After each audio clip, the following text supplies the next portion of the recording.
Want some tasty treats?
Okay, it is about darn time. Oh no.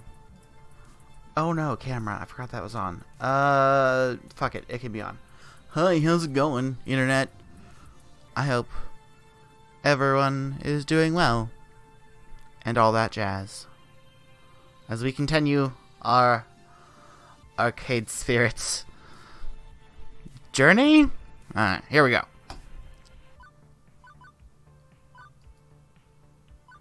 No.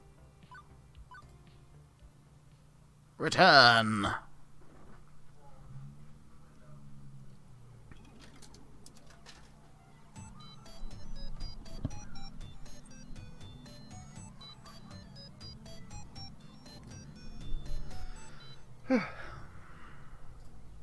Level 3, take it to the max. This is gonna go wonderfully. Eek.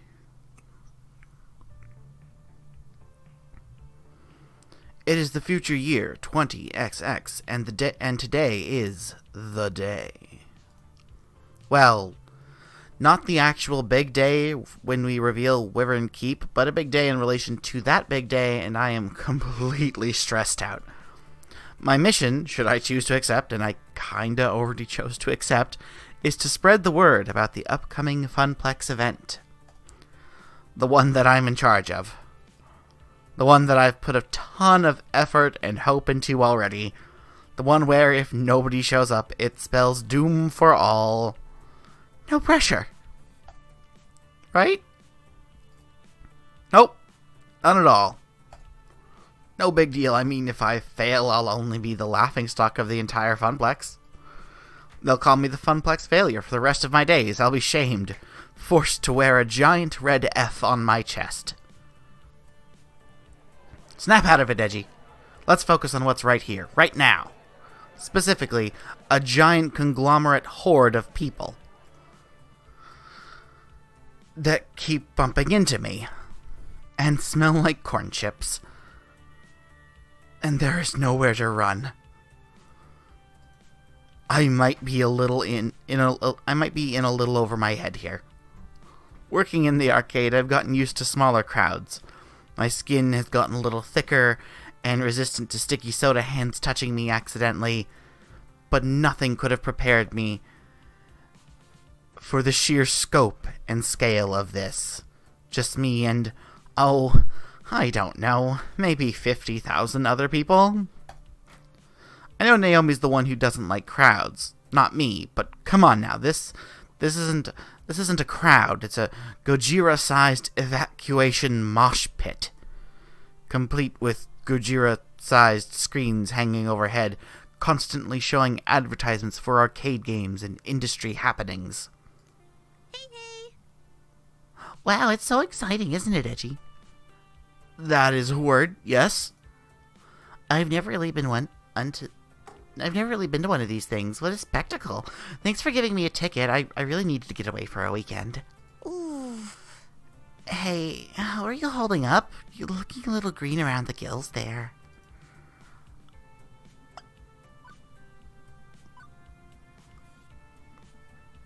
I can smile through this. I'm holding up.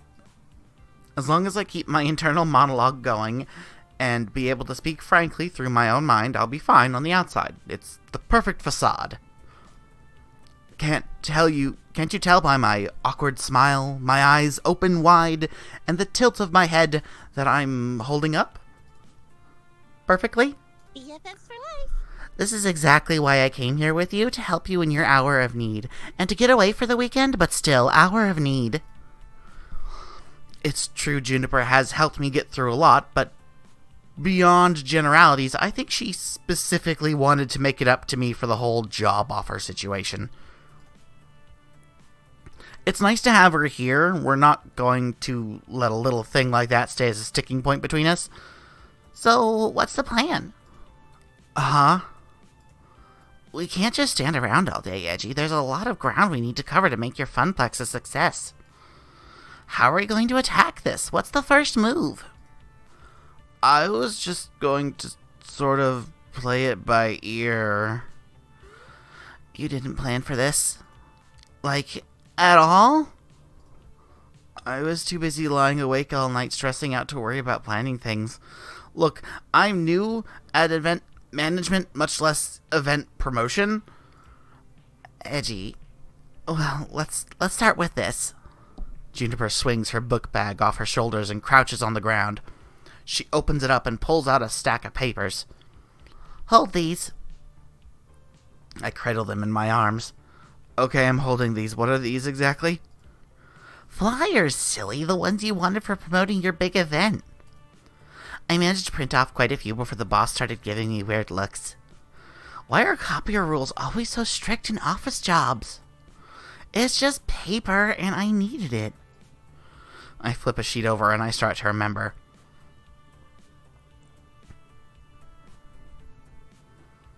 It was about 2 weeks ago. Ashley and I were holding down the fort that day. Gavin locked himself in the office and told me that if I bothered him for anything other than an emergency, I would not live to regret it. Upon pain of job loss, I told myself that I wasn't going 3 feet within the office doors. Francine stayed home that day. She was marathoning a competitive knitting show or something like that. Naomi was out shopping for some extra parts. The Dig Dug machine was acting up again. The buttons were sticking from some kid spilling a slushie on it. Ah, children. So what started as a pretty boring day in an empty Funplex changed rapidly when Teo came into the Funplex carrying an armload of giant rolled-up posters. Hello there. Heyo, Edgy. Heyo, Ashley. Welcome home, Teo. Hiya. Good morning, my fair Teo. What house art thou? Only so. Freaking excited. I might explode into 1,000 bits. Please don't. That would be an awful mess to clean up. We don't nearly have enough hydrogen peroxide to get out the bloodstains, and I don't have a plastic tub full of lye to dissolve your body parts in. Not to mention the years of therapy Edgy and I will have to go through to get over how horrible it would be to watch your friend die violently in front of you. I just can't afford it. Sheesh. It's just a turn of phrase. Chill. I'm not going to literally explode. But, guess what's happening in 2 weeks? It's something huge for us. Are they showing a compilation of internet cat videos at the movie quad? Nope. Guess again. Please tell me we are finally going to replace the blindingly horrid casino-like carpet beneath our feet. Hey, I like the carpet. It's fun. Wrong again. I can't believe you both don't pay attention to local news. Teo took the poster he was clutching and unravels them before us. It's Max time! Oh, it's PAX. Oh my gosh. But Max? Max is already here? Poops. Fuck, I thought it wasn't for another month. This means I really gotta double down on my cosplay production. Say goodbye to sleeping for the next 2 weeks. I've got so much to do now. Bummer. I know, right? I still have to meet all the dancers and work on our synchronized dance routine. Not nearly enough time to perfect it. And I have to find a good time and place for an international Showtime stage community gathering. I still have to finish hand sewing all the embellishments for my tailcoat. Find or make a decent pocket watch. And start and finish my 3rd cosplay. Ugh, death take me now. Oh, wait, can we go back a minute? What exactly is Max?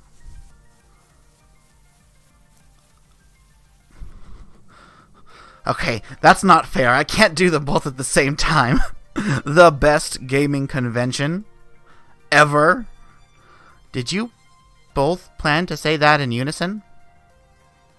Regardless, I'm still mostly confused and require further exposition. MAX is the Mega Arcade Expo, an annual arcade gaming convention. It happens every year around this time over on the West Coast. But this year they're having a MAX right here in our city, and it's going to be the biggest one yet. Yes. I always go every year and show off my newest cosplay. Love it. It's a great way to meet a whole bunch of other arcade people. And catch up with those you haven't seen since the last convention. It's so much fun. Okay, I see why you're both excited. Sounds cool. Yep, and I was thinking we could put up some Max posters around the Funplex to, get the locals hyped about it. That's a splendid idea, Teo. Finally, an East Coast Max. We gotta make sure everyone knows about it. That we do. Teo and Ashley and I spent the next half an hour putting up posters around the Funplex. We plastered as many surfaces as we could without making it look too obscene. While we were pushing pins into the walls, Teo and Ashley kept telling me stories of past Maxes and all the fun they had had. Their spirit was infectious at the very least. Hard for me to avoid ending up on the hype train. Choo-choo. But importantly, the more I heard, the more I started thinking about how we could use this event to benefit the Funplex in some way. As the Funplex's newly minted event manager, I had to be on the lookout for opportunities like these. The very first Max on the East Coast? It'd be perfect. Hey, can we promote the Funplex's event at Max? Like, good for local buzz. Maybe we can convince some out-of-towners to stick around for it?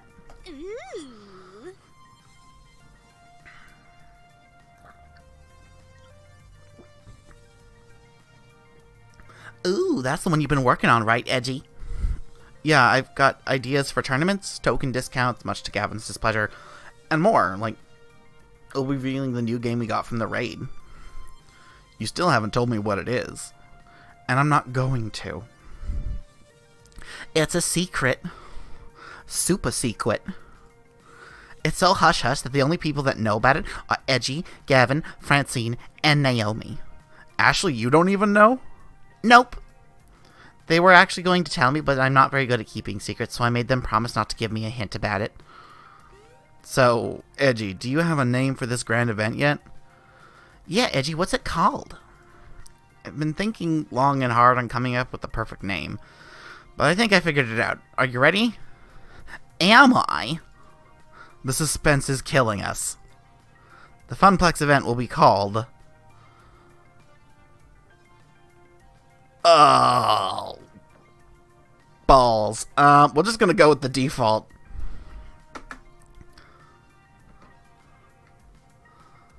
I was thinking of calling it Funplex Rising. How does that sound, I wonder? That works. We should call it Funplex Rising. What do you think? Eh? Eh? Oh, I do so love it. Amazing! It's perfect. Really? You named it Funplex Rising? There are worse things you could have called it. Oh, fuck you, Teo. It's kind of catchy, though. Nice work, friend. Yeah, thanks, you too. So, how do I get tickets to Max? How can we advertise there? And, how much would all that cost? I'm still living off pizza rolls, you know. You mean you don't really already have your tickets? They sell out, like, on day one, my friend. Actually, they sell out in about 20 minutes on day one. And all the hotel rooms are gone way sooner. What? No! My greatest plans foiled. Beep, beep. Beep beep, Edgy, while you were all talking, I located all the scalpers who were selling tickets online at exorbitant prices. Then I hacked into their IP addresses, found less than tasteful information on a couple of them, which would make their lives very difficult if it got out into the open. After contacting them, I promised I wouldn't leak such sensitive materials into the internet in exchange for selling us the tickets at their original prices. Hooray! And they gladly obliged. Such nice humans. I transferred the funds from your account to theirs, and secured the tickets. You should be getting an email for 2 new Max tickets in approximately 3, 2, 1. Done! Oh, and I suggest you invite Juniper to come along as your second. According to Juniper's Iris, she's very stressed from her job and could use a mini vacation. Okay, but, Iris? That's kind of known as blackmail. What you just did is technically very illegal. Don't worry, Edgy. I erased all possible leads back to you. You'll be fine, and it'll all be in the name of helping the Funplex. And it's all in the name of helping the Funplex, isn't it? Just like you wanted me to do. Sweet, beautiful Iris, no. Well, Iris has been dedicating herself to this event. I couldn't be doing it without her, even if we need to have another talk about human ethics. Fine, fine, but next time let's do it without any federal crimes, okay? Okay, it's a promise. Regardless, hey, tickets, now you can go, sweet. And I'm not going to pity a few cold-hearted, bloodthirsty ticket scalpers myself. Those guys can ruin events like Max. You know, your iris is really cool. It's making me think maybe I should get one too. Also, while I was procuring your tickets, I stumbled across the Funplex's FaceWall account. It hasn't been updated in exactly 13 weeks, 2 days, 14 hours, and 54 seconds. The Funplex's social media presence is completely non-existent. Wait, we have a FaceWall account? I mean, that does make sense, but still, I had no clue of its existence. I sorta run it. I'm really bad at keeping up on it, though. That sounds like it would be Gavin's thing. Why isn't he in charge of it? Gavin couldn't care less about social media. He says that, and I quote, social media is where idiots go to yell at each other about nothing of importance, and I'm not going to waste my time with it. That also sounds like Gavin. Yep, and Francine is too old to understand the importance of social media. Naomi is way too busy with all her beloved games, so it fell into my hands. Which, as Iris stated, I haven't been doing a great job at it. Well, we should take advantage of it for this. We can use the FaceWall account to spread the word of Funplex Rising. You're completely right. I should work harder at it. Or if you want, you could take it over as the event manager. That makes sense. Yeah. I really should take on this responsibility. It can only benefit the Funplex, and Ashley's right. Getting the word out is part of being an event manager. Right, I got this. Ashley, can you email me the login info? Yep and yep. Ashley pulls out her phone and fiddles with it for a minute. Login, get. Congratulations, you are now the new owner of our social media accounts. Huzzah, the power is all mine. Mine! Ashley, are you sure you want to give Edgy this much power? If the fact that he threw his head back and cackled isn't sign enough, I don't know what else is. I'm not worried one bit. Excellent! Edgy, I can help the Funplex keep up with the FaceWall account with FaceWall too. I can program timed posts and use effective keywords to get the most out of each post. SEO is one of my many, many talents. That'd be helpful. Actually, just, don't break any laws. Sounds good. Understood. Do I have your permission to access your contacts on your FaceWall? Sure. And there. I've sent out notifications to everyone on your friends list, and your friends' friends list about Funplex Rising.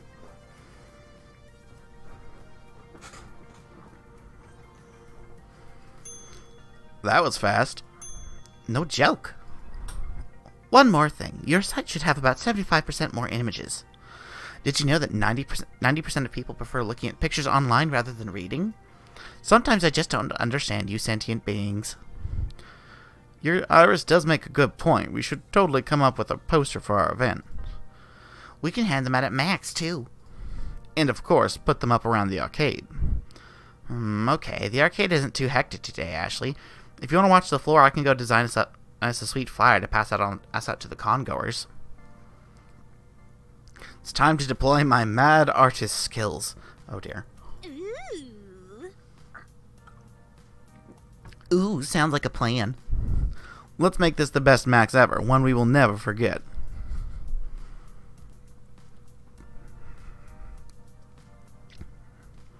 I spent the rest of the afternoon working hard on having the perfect design for our poster. Well, a design for our poster at any rate.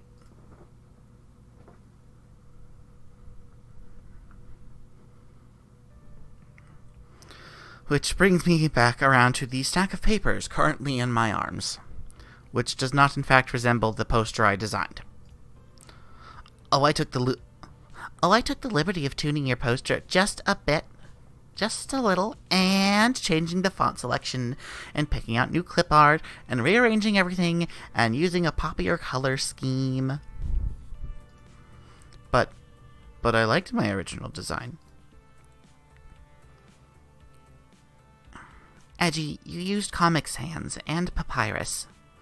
Comic Sans is cool, right? It's like a comic book. Gamer nerds love comic books, don't they? And Papyrus was in that movie with the blue cat, people, aliens, everybody loved? Take it from a wannabe visual designer. Einer, Comic Sans is a one-way ticket to the uncool zone. But these new flyers are going to pull people in from the four corners of the globe. Well, yeah, I mean, I guess these are kind of not bad. Pretty good, actually. Okay, they're superior by every conceivable metric. I didn't know you were an artist, Juniper. Well, Uh, I mean, I'm not really. I mean, I guess I'm good at pretending to be one, but I couldn't, like, make art for a living, right? I couldn't, Anyway, if that stack isn't enough, I also emailed you a copy of the original file. Just make sure to copy it. Just take it to a copy shop or something. They can run off more. Publishing document, get. God, Iris. So, back to the point at hand, getting the information to the masses. Maybe if we just start yelling, "Hey, you guys!" Several people turn around and look at us confusedly. Juniper! what? What? Yelling is probably not the best way to get our word out. And I'm actually still waiting for Ashley and Teo to show up. They promised that they would help me, so I think I'll just hang out until they arrive. As you like. It seems like my work is done. My work is done here. Juniper pulls out her phone and checks it. Your Funplex folks fling some flyers. You Funplex folks fling some flyers. As for me, there's a really cool panel I wanted to attend. How to get your foot in the door of the arcade art industry. I mean, not that I'm seriously thinking about it, just, it's interesting and stuff. Later. Oh, it's starting in 10 minutes. I'll catch up with you at home. Good luck, Edgy. Juniper waves as she trots off. I lose sight of her instantly as she ducks into the crowd. Growing up, I always knew that arcades were amazingly popular, but the reality of it really didn't stick up until being here at Max. Thousands of people all coming together for their love of games. It's actually pretty darn inspiring.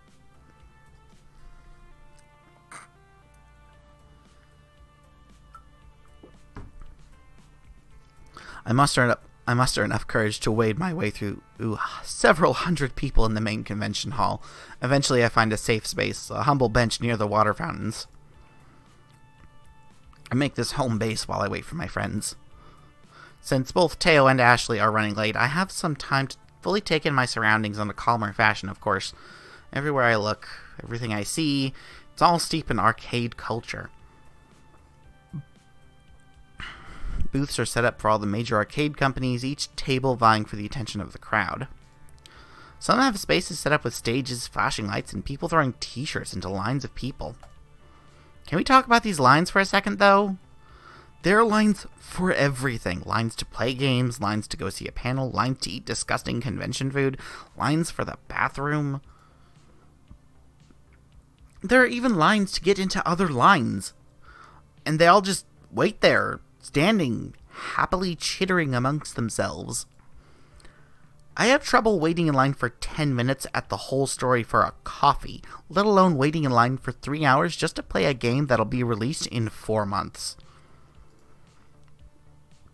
These people aren't even human anymore. Their perseverance is godlike. The sensory output here is overwhelming. People are shouting and laughing as they crowd areas. Music pumps out of several different booths, making it a weird mashup of notes and chiptunes. There's even a giant dinosaur that people can take selfies with. As I contemplate how I'm going to attract all these people to Funplex Rising, I hear sounds of very loud and very upbeat music from behind me. I feel the bumping of the bass reverberate through my shoes and I turn around. Edgy! Teo sets down a colossal boombox at his feet. I recognize the music now. It's from Showtime Stage, and Teo is bumping his signature song. I motion for him to turn down the music, and he complies. The last thing I need to do is lose my voice from shouting before I even get the chance to talk to anybody. Hey. Sorry I'm late. I had some last-minute dance moves I had to incorporate into the routine. No worries, I just got here myself. Despite Max's many attempts to trample me, I have survived thus far. Yeah, looks like you're significantly non-trampled. Nicely done. Don't congratulate me yet. We still have the rest of the day to endure. And what's with the boombox, by the way? Oh, it's for the Showtime stage gathering. There are going to be a couple hundred of us from all over the world. I didn't realize that there's Showtime stage communities in other countries. Absolutely. We're actually the second biggest community. The largest is in Japan. Several players flew all the way from Tokyo just to be a part of our Showtime stage flash mob. A flash mob is no small feat. I can't even begin to imagine the amount of time Teo put into this. Must have been hundreds of hours at least. Impressive. I really hope it turns out fantastic. Hell yeah. Me too. I've been planning this for months, and it's taking coordination from all the leaders of all the Showtime groups. There's a lot of work from all sides to make this come together. Now all that's left is to actually do it. In fact, Edgy, you should come watch it. I was about to respond when a very elegantly dressed gentleman caught my eye. Oh, hi, Ashley. He wore a black proper tailcoat with an ornate sigil pinned to his breast. Accompanying his suit, he had fashioned himself with white regal gloves. With a cloth draped over his arm, he held tightly onto an antique tea kettle. As he approached, the crowd parted like waves for Moses. There were oohs and ahs from onlookers, and people pulled out their phones to get a quick picture of him. Like the rest of the crowd, I was taken aback at how immaculate this butler was. Absolute perfection. I felt like I had time warped back into the 1800s and about to have tea with royalty. He stepped up to me and Teo and gave us a slight bow. Normally this would be ridiculously out of place, but not at an arcade convention. He's a character from a hot fighting game called Melee Maidens. It's all about ninja maids and battle butlers duking it out for the right to serve a fancy party or something. It's Ashley. I can't quite put my finger on it, but he really looks familiar. Maybe I've seen him at the Funplex before? And I always feel so bad when I can't remember people I've met prior. Excuse me, have we met? Oh, Jesus, now I have to do a butler voice for Ashley. Okay. Edgy, it's me. Huh?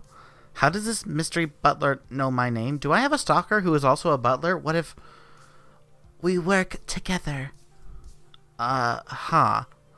Did Francine hire someone and not tell me about it? How long did that name me? Ashley! Took you long enough, jeez. The confused look on your face. Ha! Priceless. Have you never seen Ashley's crossplay before? Possibly? Probably not. What's crossplay? It's when you cosplay as another gender. Oh, okay. Ashley, seriously, you look completely different. I didn't even recognize you. Oh, I know. I'm sorry I let you think otherwise for a minute, but it was all good. It was all in good fun. No worries. It's pretty impressive work. Oh, it's not impressive at all. I mean, I could have done a much better job at sewing the coattails. I need to be like 5 inches taller, and I didn't go to the gym enough before this. You can't change any of that now, and honestly, it looks fine. Regardless, the cosplay parade is starting soon, and I need to get over there. You should come with me. Hey now, Edgy's going with me to the Showtime stage gathering. Well, whatever Edgy wants to do, it's his choice. That's fair. Either way, it'd be a good opportunity to promote Funplex Rising to one crowd or another.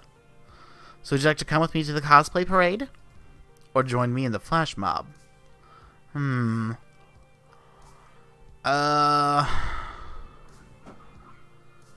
I'd be really out of place in both of these things.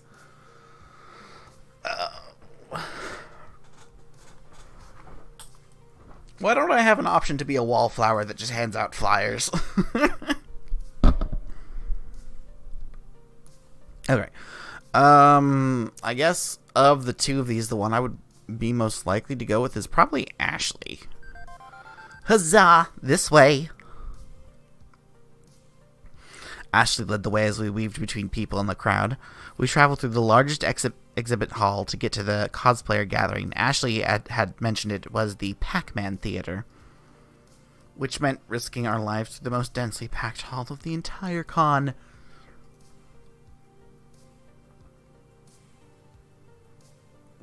There wasn't even room to breathe.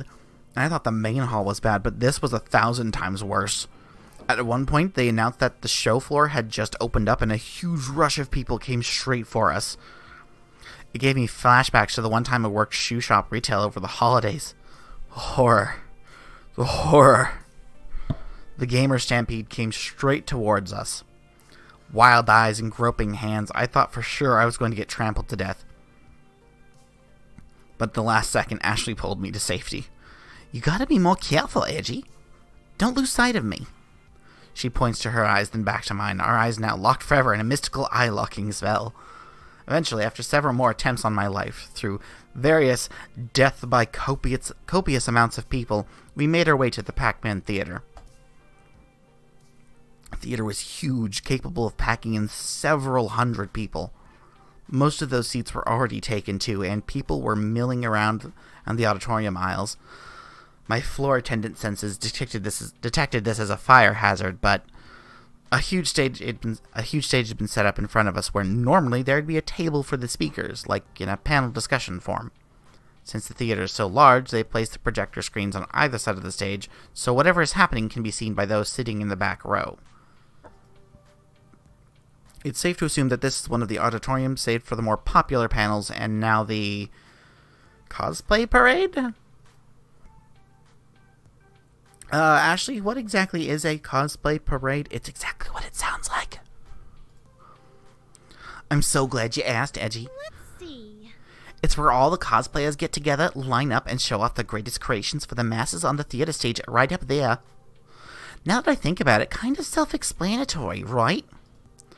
You're right, I guess it wasn't my most intellectual moment. How are you to know anyway? It's not like you've been to one before. Sometimes they even give prizes to the best cosplayers, but this one is pretty chill. No prizes? Not even a shiny plastic cup to heft over your head? Maybe one day. Today we're here to appreciate each other's talents and have fun. Before I can interject again, Ashley runs over to a person dressed as a maid.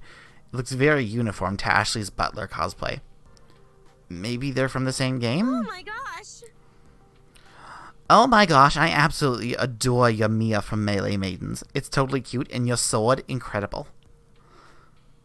Thank you, I made it from craft foam and Warbler. It only took about 30 hours to do. That's so professional looking, dang! And I can't get over how dapper your Angus is. The details you put into his pocket watch are phenomenal. I actually found the watch at a thrift shop and then just molded the extra embellishments on with clay. And this went on for some time. I felt it would be rude to interrupt Ashley when she was obviously having so much fun being a part of her community. As they continued to chat about making costumes, I noted that more and more cosplayers were filling into the theater. For once in my life, I actually felt uncomfortable wearing my usual comfy as heck hoodie. I felt underdressed compared to all the Melee Maidens cosplayers. Seriously, was this a costume ball or a black tie gala? Not even mentioning the congregation of feathers, capes, prop weapons, and wings. For the visual craziness, the vibe remained pretty chill and friendly, just folks sharing a common joy in dressing up as someone else. Eventually, Ashley parted from her conversation to check on me. Sorry, Edgy, sometimes I get so swept up in it all. I get it. Back at the Funplex, you mentioned that you can only see some of your friends here at these cosplay events. Oh yeah, cosplayers travel all over. More than other gaming communities, I bet. Do you know everyone here? Oh no, I mean, I know a good amount of people here, but everyone? Nah. Sure seems like you do. I've seen at least 30 people come up and compliment your butler. Hey, nice Angus. Love the tailcoat. Thankies. There, see? See what I mean? Honestly impressed that you're so comfortable in your cosplay. You've never struck me as this outgoing and popular at work. Hey, just because I have a professional demeanor at work doesn't mean I'm not outgoing.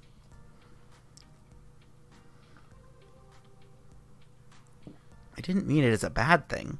It's just not something I've seen from you. Not to this extent. Well, get used to it, because I've decided we're having a cosplay contest at Funplex Rising.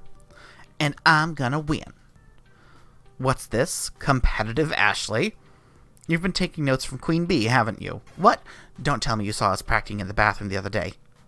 I didn't, but now I can't get the image out of my mind. We ladies gotta stick together. Ladies helping ladies. Our chuckles were interrupted by one of the Max attendants.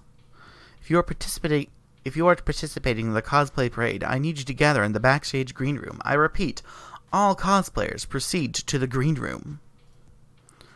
Like a slow herd of brightly colored sheep, Ashley and I moved into the next room to join the rest of the cosplayers. When we got to the front of the line, the attendant stopped me dead in my tracks. Cosplayers only, no handlers unless you are visibly holding up something. Handlers? Oh, hey, Edgy? Ashley tilts her head as if to signal me to step aside. Excuse us, we'll be right back. If you want to be part of the parade, you have to be back here in the next 20 minutes. I step out of line and stand next to Ashley, who is digging through her bag. Ashley pulls out a surprisingly fancy and elegant maid outfit, and then hands it to me. I need you to wear this.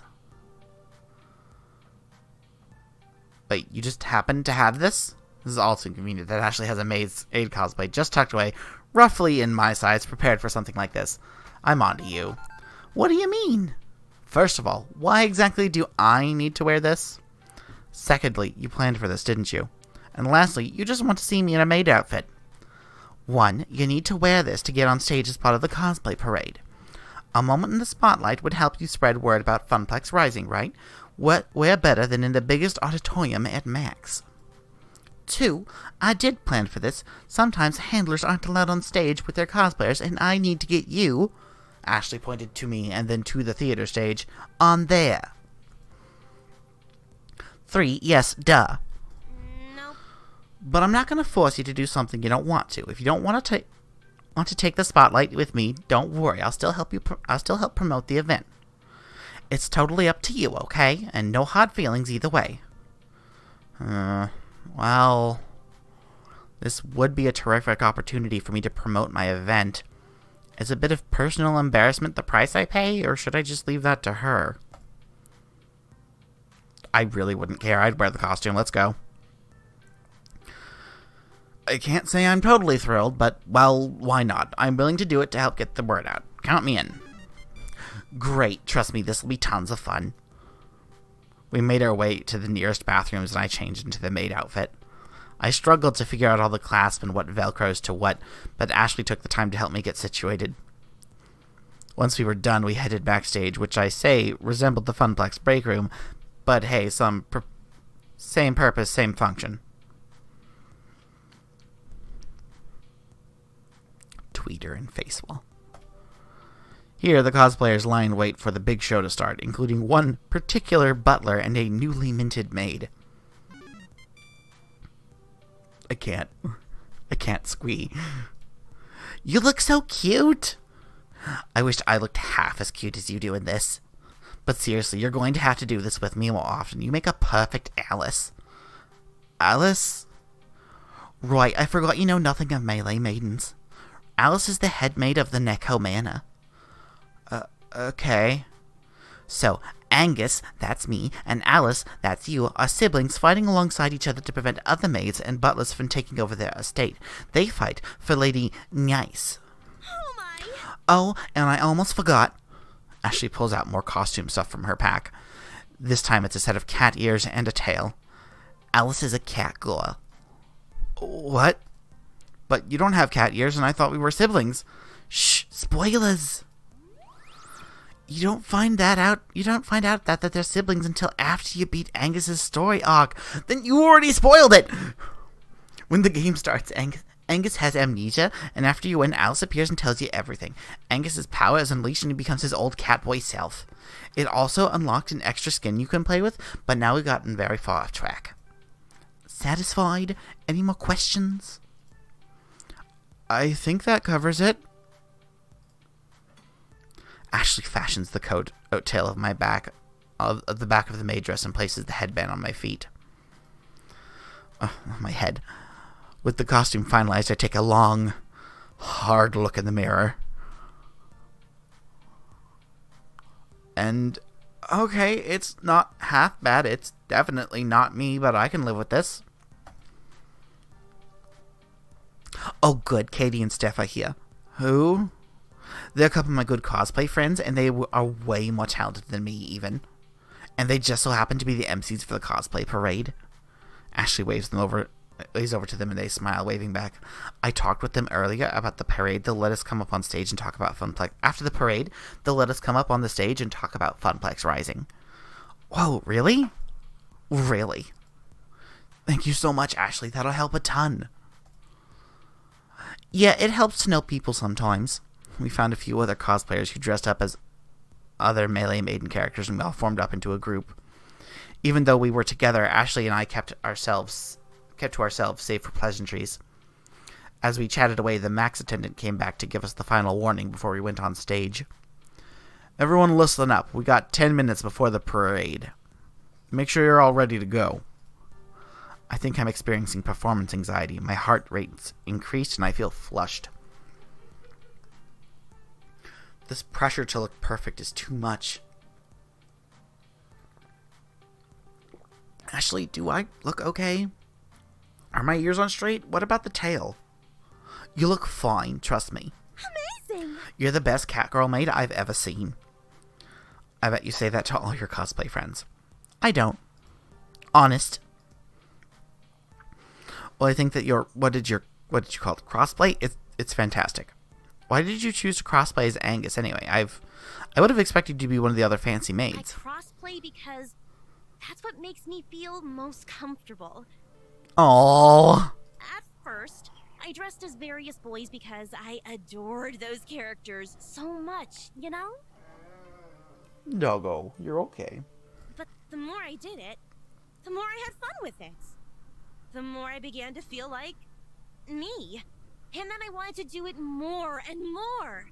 I'm still trying to figure out exactly what that means in relation to who I am, and that's the confusing part. No. But I guess that's all part of the journey about finding out more about myself. I know it's hard to understand, but just know that I'm working on being happy with myself. And one day, I'll be able to put words into what I'm feeling. But until then, I'll enjoy the ride. I see. I hope I didn't press you into oversharing just I now. wouldn't have shared it if I didn't feel comfortable with you. I mean this with all my heart. You are a cherished friend. Oh, gosh. Thanks, Ashley. I really appreciate the trust you put in me. I won't let you down. Cosplayers, the time is nigh. Once again, the attendant started barking orders at us. We all shuffled into another line, like how we were told to do earlier, and slowly we all began filing out of the room. The closer we got to the stage doors, the more I feel the nerves creep in. When next, Melee Maiden's group, go. Now. Ashley looks over at me, just beaming. This is her life. Her everything. Take a deep breath, Edgy. I close my eyes, taking in as much air as I can. I hold it in for a long moment before exhaling. I open my eyes slowly and take a step onto the Pac-Man Theater and onto the stage. I'm following Ashley, who's following the rest of the Maid and Butler crew. Once all of us are on the stage, the MC announces us as the Melee Maidens group. As I look out in front of us, I can see a completely packed theater. It's hard to make out specific faces due to the stage lights, but I can see the outline of hundreds of people. A rush of adrenaline surges through my body, and I look over to Ashley. A proper butler, she takes each step with purpose and elegance. She isn't breaking character for anything. Not all the cheers in the audience, not all the people smiling and laughing around her. She is Angus, and she's owning it. The announcer asks us to strike a pose on 3, 2, 1.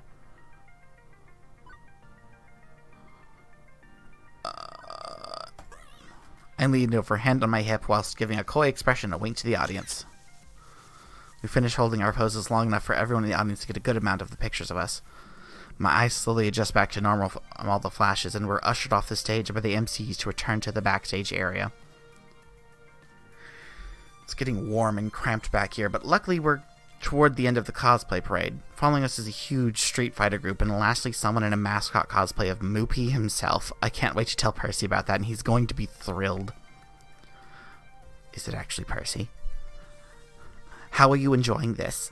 It's going better than I could have expected. Over the mics, we hear the announcers tell us they have a special announcement for all the cosplay fans. Ashley winks at me and nudges me in the arm. That's our cue. They want Angus and Alice to join them on stage. It's now or never. Let's do this. We shuffle back on stage and the audience starts clapping and cheering wildly. We pose once again, hamming it up in front of everyone before Ashley takes the mic. Thank you. Thank you, everyone. It means so much of us that you could join my sister Alice and I here at Necomana. Oh, I have to do the Battler voice. As you know, we adore organizing exorbitant galas at Lady Nice's estate. However, Alice and I are planning a very extravagant event at a very extravagant location. Go on, Alice, tell them everything. Ashley hands the mic to me. Watching her never-break character has inspired me to play along too. That's right, Angus. Next weekend we'll be hosting a costume contest at Francine's Arcade Funplex at the Twin Pines Mall. It's all part of Funplex Rising, along with a Fist of Discomfort tournament, a world record attempt on Moopy's Magical Maze, and the reveal of a rare and mysterious game. Oh my, first time the public will have seen it? You know it, brother. This isn't the event to miss. It'll be the most noteworthy event of the season. Oh, Puppo, what are you crying about? You tired of being in here with me? Huh? And remember, this is a private affair, so please only tell your closest friends. Ashley winks to the audience before bowing. Another rush of cheers fills the theater as we walk off stage for a second time. The MCs give their closing words and dismiss the audience. As people begin exiting the auditorium, I feel my phone vibrate in my hidden dress pocket. At first it was just a couple vibrations, but before I could realize what was happening, my phone starts seizing. What the? I pulled my phone from my pocket and saw that the Funplex's Facebook had over 1,000 shiny new likes. No, really, what? The hell? Hey, listen. Hey, Wes. Hey. You want to earn some treats? You can start freaking out a little? You're gonna chill in here with me just for a little bit longer, okay? And then we'll go out and get dinner for you. But it's not dinner time yet, so you need to relax. Okay? Can you sit? Good boy. Actually, let's give you the other treats, because Wolf really likes these ones. Vanilla snowflake treats. Huh. Alrighty then.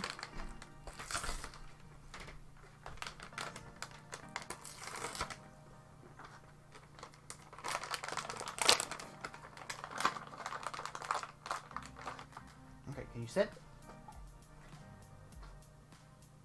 Close enough, buddy. You're not sure about that one? Not sure? Can you give it a few crunches? See how you do? The cosplay parade is a huge part of every Max, and it generates thousands of photos and articles online. Also, it was being live streamed. Ashley, you failed to mention that part. Well, you seem so nervous I didn't want to make it worse. Work. And that act you pulled just now has generated a 700% increase of traffic on our site. I also gobbled up some paid keywords, so if anyone posts about cosplay at Max, they will see an ad for Funplex Rising. Pretty genius, right? Quickly, I scanned my own Facebookball, and even people I knew who weren't arcaders were talking up a storm about it. I could also hear cosplayers discussing it as we waited for the auditorium to clear out. I can't wait till the next weekend. That Funplex Rising thing sounds like a blast. I'm totally going to that Funplex place. Do I want to wear my next cosplay there? We did it! I had lots of help from you too, Ashley. Don't count yourself out. We make a pretty great team. It was great to hear all the buzz around the cosplay community, and Iris really helped with the social media aspect. I can't believe that it was that easy. I mean, tiring, but easy. That was great and fun and all, but I'm completely exhausted. Me too. I need a break from all this. Some time to collect my thoughts and rest my eyes from all the flashing lights. I'm still seeing spots. You hear that Gavin and Naomi are running a pop-up arcade for the Funplex? A bunch of other local arcades are doing the same over in Hall B. It might be worth stopping by there for a breather with some friends. I'll make sure they aren't slacking. That sounds like a solid plan. You want to come with me? Not quite yet. I need to do some touch-ups on my makeup. How about I meet you there later? Great. See you soon. I wave bye to Ashley as I make my way toward the restrooms to get changed back into my usual clothes for the time being, and then it's off to Exhibit Hall B, on the lookout for Gavin's serious face or Naomi's kind one.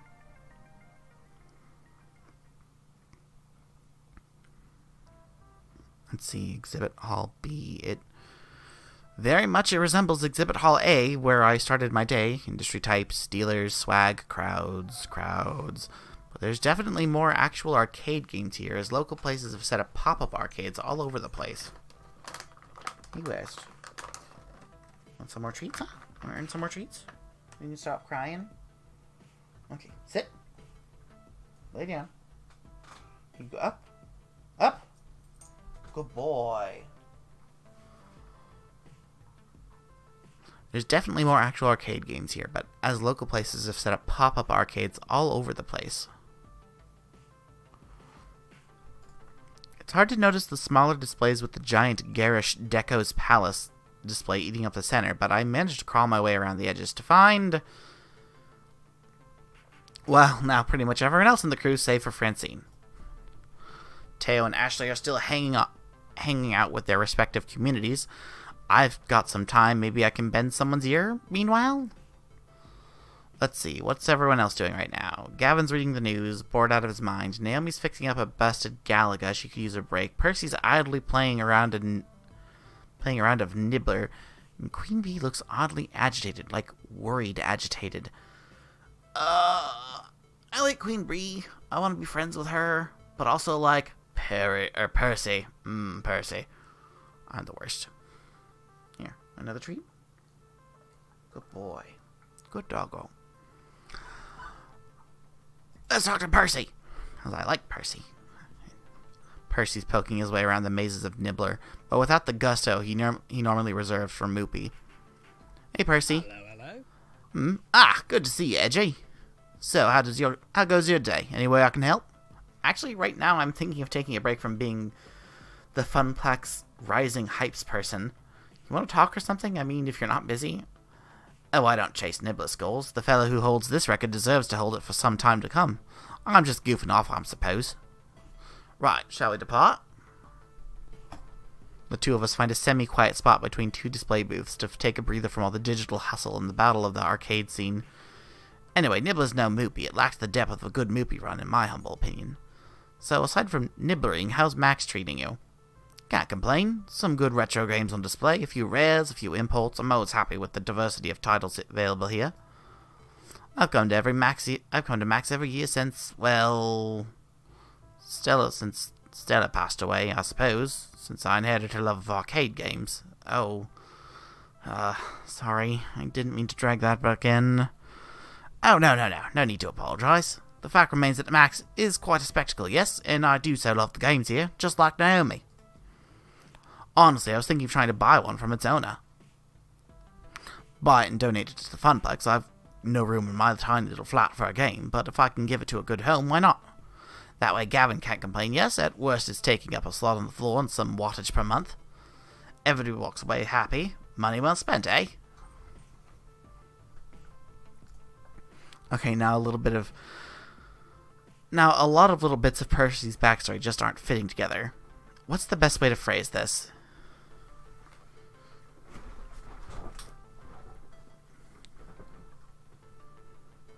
You don't have to...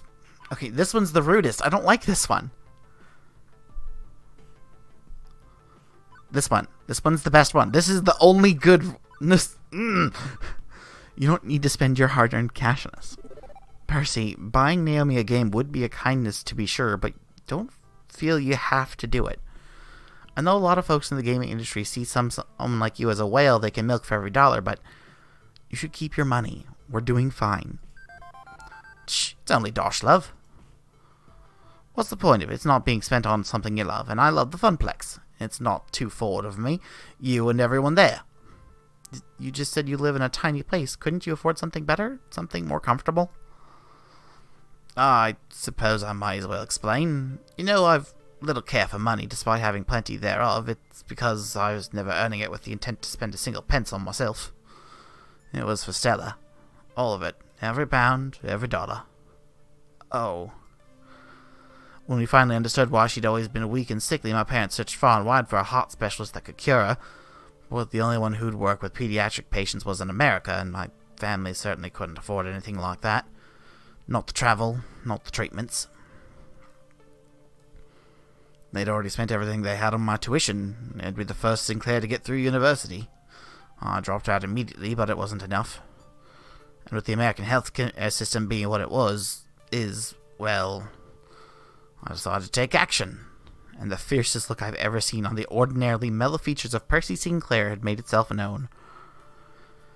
You know firsthand that our society can be rough on those without means to survive. The poor apparently don't deserve good health, according to some.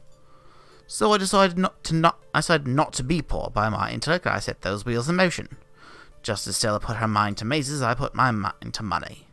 I studied, I researched, I practiced. With small amounts of seed money I lost, took out loans, and tried again and again. I only slept and ate as much as I had to. This was my singular defining purpose in life, to save Stella from a world that happily dooms the sick and poor. Within months, the loans were paid, and I was growing the war chest for my dear sister's battle. We immigrated to America together, by my parents choosing to stay behind, and with plenty of zeros in hand, the doctors were all too happy to admit Stella for their treatment program. There's pride in his voice now, satisfaction at a job well done, which tapers away rather quickly. Oh, my heart. And it wasn't enough. I told you that part of the story. She passed a few years ago. Simply too far gone to survive. If only I'd been faster, if only I'd been richer, if only we'd caught her condition sooner. If only I am truly God's fool. Having lost the very thing I was trying to save, and yet with so much comfortable money to sleep on, how bitter I felt. I see. It was never for you, it was always meant for her. Indeed. All for her. Therefore, I'm all too happy to use what I've gathered to make the world around me a better place. It can't have been for nothing. It can't. As for me, I don't need much in life. I don't mind living frugally, honestly. And my day trading plus long-term investments continue to keep things floating. So you've devoted your free time to that high score in her memory? It's silly, I know. Silly and sentimental. Suppose I'm just a silly and sentimental old fool. I'm okay with that. So... Oh, God. I want to do that one. Oh, God. Okay. Yeah, we're doing that one. What's the guy got to do getting the Percy Sinclair Philanthropy Fund? I'm multi-talented. I could brush your teeth for you, fetch your slippers. Ah, you're a kidder, you are, Edgy. I've pledged to mix my charitable optimism with investment pragmatism. I can't save everyone, and I can't uplift every cause. I look for maximum effect and promising charities making an impact, and dreams which could soar if supported. So, as much as I'd likely enjoy being the Funplex's patron, well, we're too risky an investment right now. Apologies, love, but quite on the money there. That's why I'm here, at Max, promoting Funplex Rising. I'm going to do whatever it takes to get the Funplex on the map, not just for my own sake, but for everybody, including you. And I'll be right there beating the world record. You've got my word on that, Edgy. That's my contribution for now. You know, twice you've let me talk your ear off with my sad stories. That's a kindness I won't soon forget. But for now, I should really get back to Max. Perhaps you'll allow me to weep on your shoulder another day. Count on it. Cheers, love. The two of us make our way back to the mini Funplex. Him to resume gaming, me to catch up with Teo and Ashley again.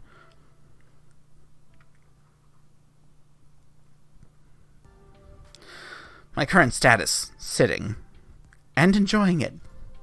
It took a few minutes of searching and stalking, but eventually I found an open seat in the pop-up arcade. While the sit is satisfying, the rest of everything else is miserable. My feet are sore from walking all over, and I don't remember the last time I ate. I feel dehydrated, and I have a slight headache from all the noise. Speaking of which, dehydrated.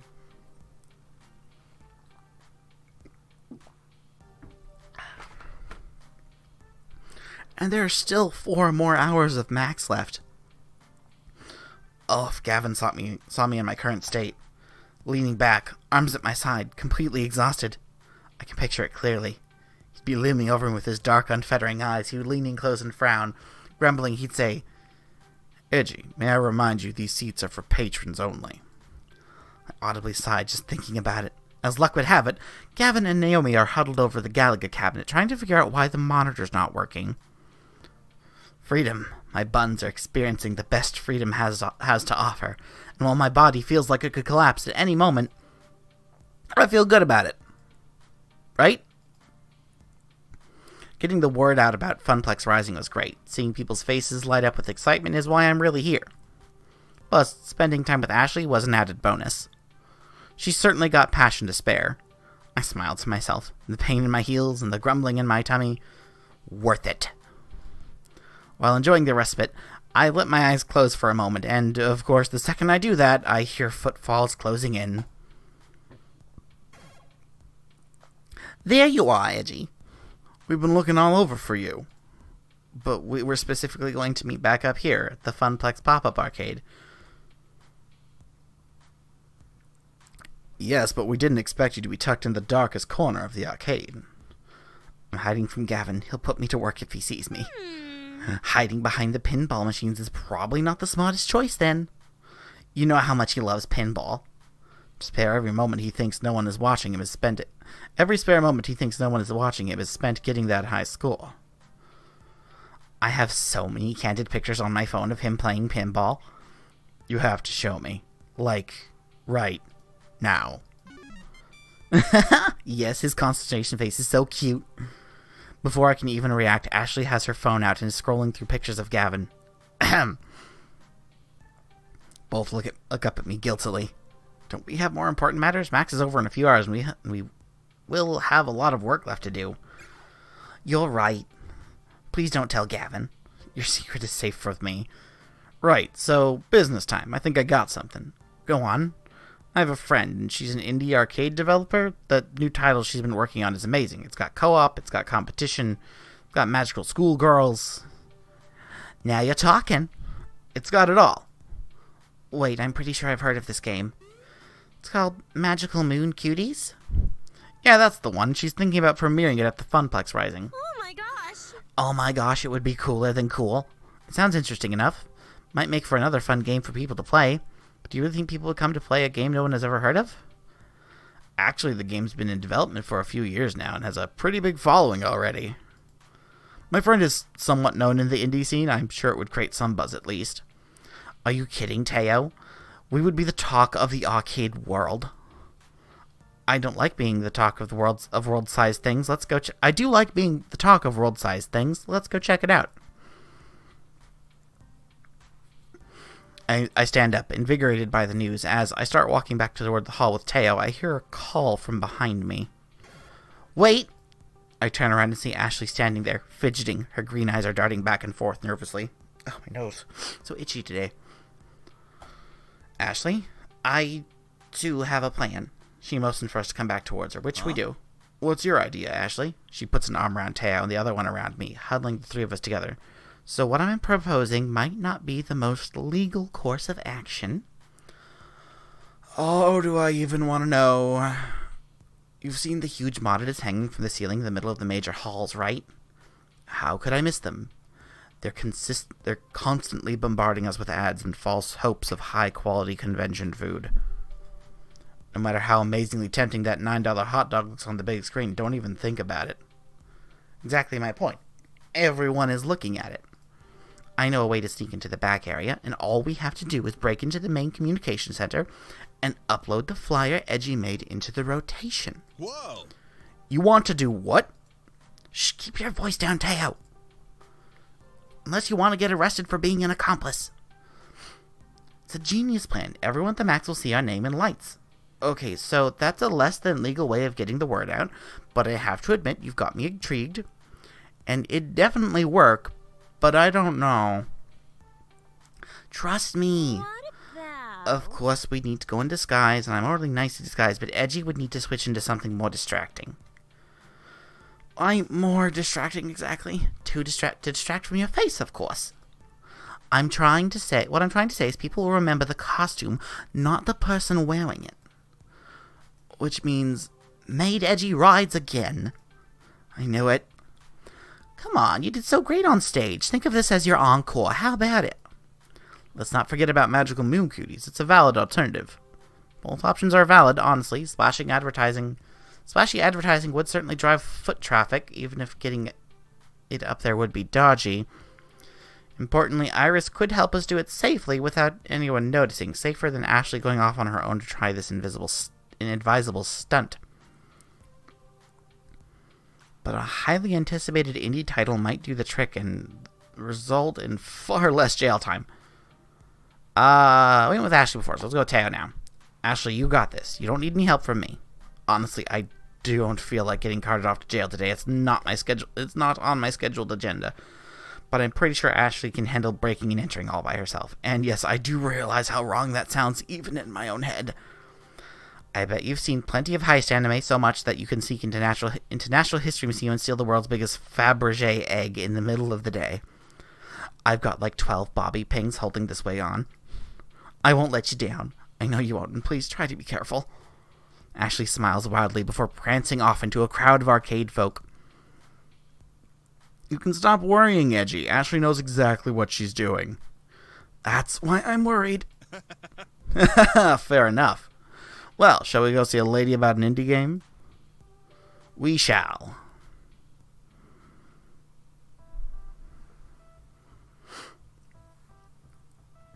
As we left the pop-up and traveled deep into the halls of Max, people kept stopping at us to say hello to Teo. We'd be happy on our merry little way and then get interrupted by a random person. Oh man, it's Teo! How are you doing? Great, but hey, we're on our way to meet with someone. Let's catch up later. Cool, laters. This happened every couple of minutes. Walking through the convention floor was like walking through a field of landmines, where instead of explosions, it was uncomfortable introductions to people I will probably never see again. Eventually, Teo leads me back to a section of arcade games hidden behind all the major company booths near where he held his dance flash mob. What they set up here is mostly reminiscent of the rest of Max. Arcade cabinets are closely lined up side by side, making several aisles for gamers to aimlessly wander down. I would have expected to be more used to pushing my way through throngs of crowds by now, but nope. Teo and I force our way through huddled masses of chittering conversations as I look around at all the different arcade games that surround us. I notice something's off. There are exactly 0 titles that I actually recognize. No Dig Dug, Gauntlet, or Street Fighter. Not even a hint of a pinball game. I was starting to get concerned. Teo, where in Max are we? This is the Indie Mega Arcade. Well, originally they called it the Indie Mega Arcade Expo, but then IMAX sued them. The what? That didn't explain anything to me. What are all these weird games? I understand nothing. If you'll hush those alluring lips of yours for a second, I'll be more than happy to explain. Oh dear, he's being saucy with us. How dare you, Teo? I'll have you know I'm chasing a man with a dad bod. Okay, I'm hushing now, totally and completely hushed. Now, where was I? Ah, yes, the Indie Mega Arcade is a huge area of Max that showcases all the new and upcoming indie arcade games. Indie developers get a chance to show off their stuff, get useful feedback, and maybe get a few people interested in their game along the way. That's the dream of the indie dev, to make a game that people enjoy playing. I really don't know much about the indie arcade scene, admittedly. Working at the Funplex offers me a crash course in arcade culture, but even with that education, it feels like every day I'm learning something. I'm learning about completely new aspects. It does make perfect sense to have an indie game scene. I just never realized that it existed. It's pretty amazing, actually. A community of people who share ideas and a passion. Can't afford mass production and run tons of games, but they've got a lot of heart, you know? They can't crank out a box for every arcade on Earth, but indie developers are free to make whatever type of game they want. No pressure from a big-name company, either. Complete and utter creative freedom. Really, anyone can make a game if you put your mind to it. In fact, I bet even you could make an arcade game. What say you?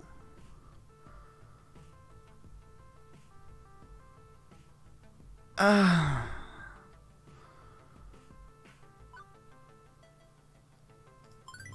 can't deny that when I was younger I often wondered about making my own games, but let's be real here.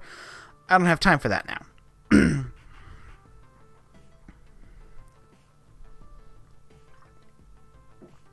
Diving headfirst into a creative endeavor would be interesting, but I'll leave that to the professionals. Oh, excuse me. Oh, my nose is so itchy today. Goddamn. Right now, I'm focused on Funplex Rising. Starting another project on top of that wouldn't make much sense. Dreams aren't supposed to make sense. You just feel them. So, follow me on a dream. What game would you like to make? Fine, I'll play along. But only to indulge you. I would make...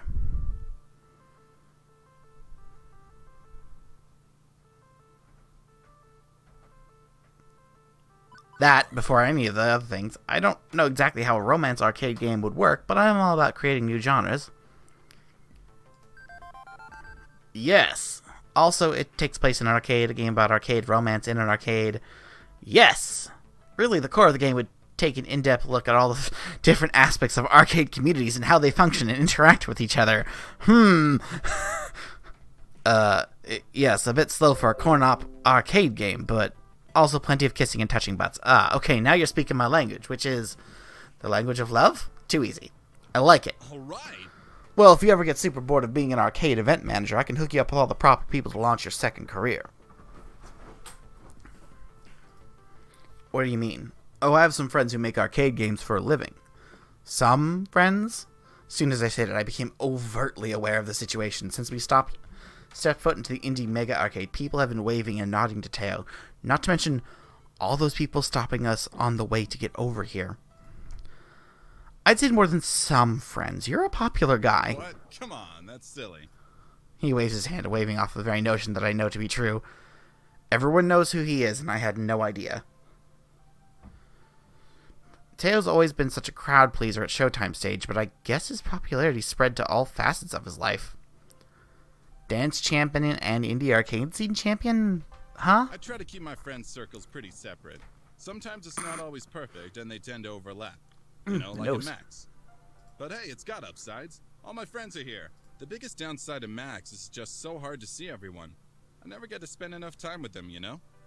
I got friends here in the Indie Mega Arcade. I got my Funplex crew. I got the dancing community. I just can't see them all. And when I can't see them, I feel like I let them down. I hate having to choose between them. Once again, I've failed my friends. You know, it's a surprise anyone still talks to me anymore. Teo sighs heavily. His mood shifted from excitement to utter solace. The cool, collected Teo is showing a side I've not seen yet. I guess he's able to experience emotion other than joy. Confirmed. Teo is not a joy robot. But this isn't right. Sad Teo is worse Teo. As his friend, I must fix this.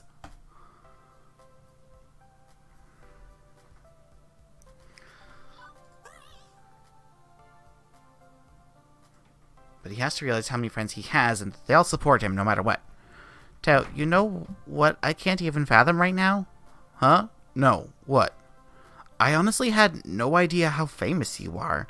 Like, everybody gets together and erects a golden statue in your honor sort of famous. That kind of famous accidentally starts cults. Good cults, though. Not the kind with sci-fi authors enthralling Hollywood celebs with tales of spaceships and volcanoes. I'm talking like happy, carefree dance cults. I'm not famous or anything like that. I'm just a normal guy who just happens to have a lot of friends. Teo, that's the exact definition of popular. If you looked up popular right in the dictionary, your picture would be right there. I've seen so many of your friends stop and say hello to you, plus they completely understood when you told them you were busy. Not one left without a smile on their face. They really care about you. You know what? You're right. The more I hang out with Teo, the more I learn about him. It's always something new and something unexpected. Let's bring this back around to why we're here. How did you get involved in the indie arcade scene anyway? Through Michelle, the indie developer I want you to meet. I met her a few years ago at a previous Max. I was hanging out with my crew near the dancing games and she stopped by to play around. Since she was new to the scene, I struck up a conversation with her. Much like when I met you.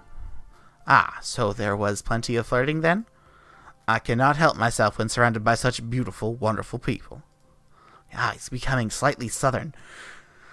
And Michelle makes indie arcade games? She's only one of the coolest and most prolific arcade developers in the industry today.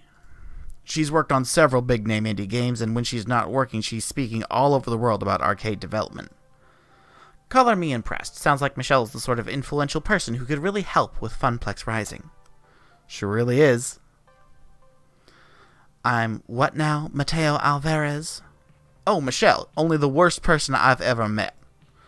As to be expected from somebody of your caliber.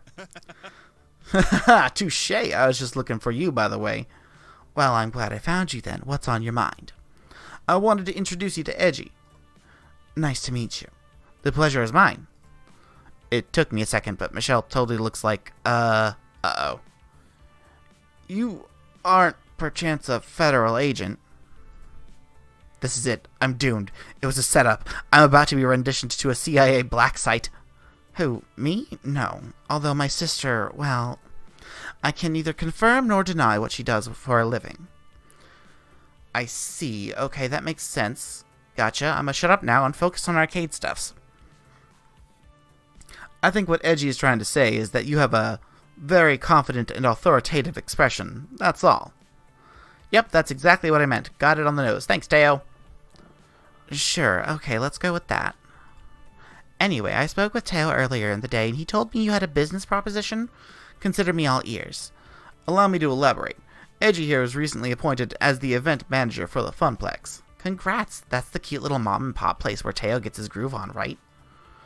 I wouldn't categorize it as I would categorize it as more like a grandma and grandpa kind of arcade. It's not the fanciest one out there, but it's got heart.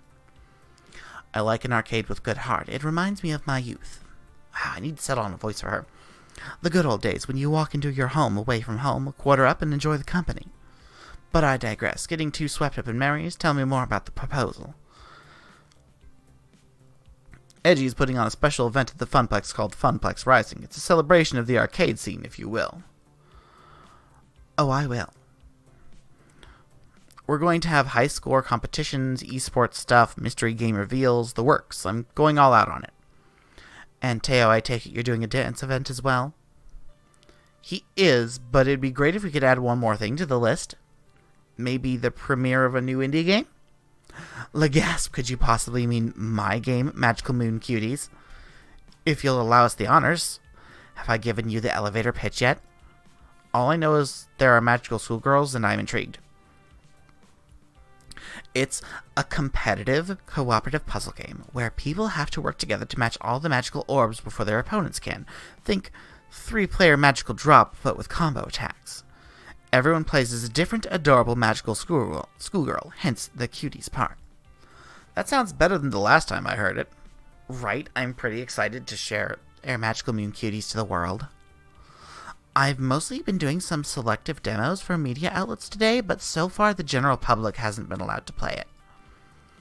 I'm looking for the perfect place and time to release it. Big publicity would mean I might land a manufacturing contract or a publisher, so I could do a wide release. Funplex Rising might be a good choice for that, but I'm going to need a little more convincing. What else you got? Okay, don't blow this.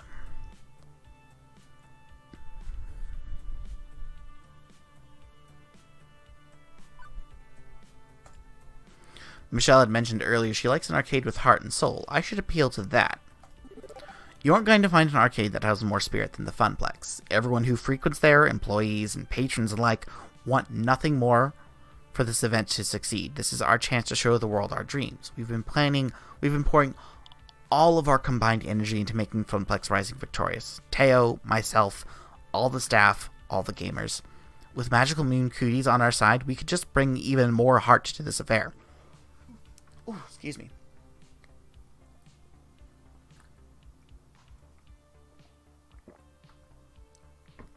It's the perfect fit for the kind of friendly atmosphere we want, bringing people together.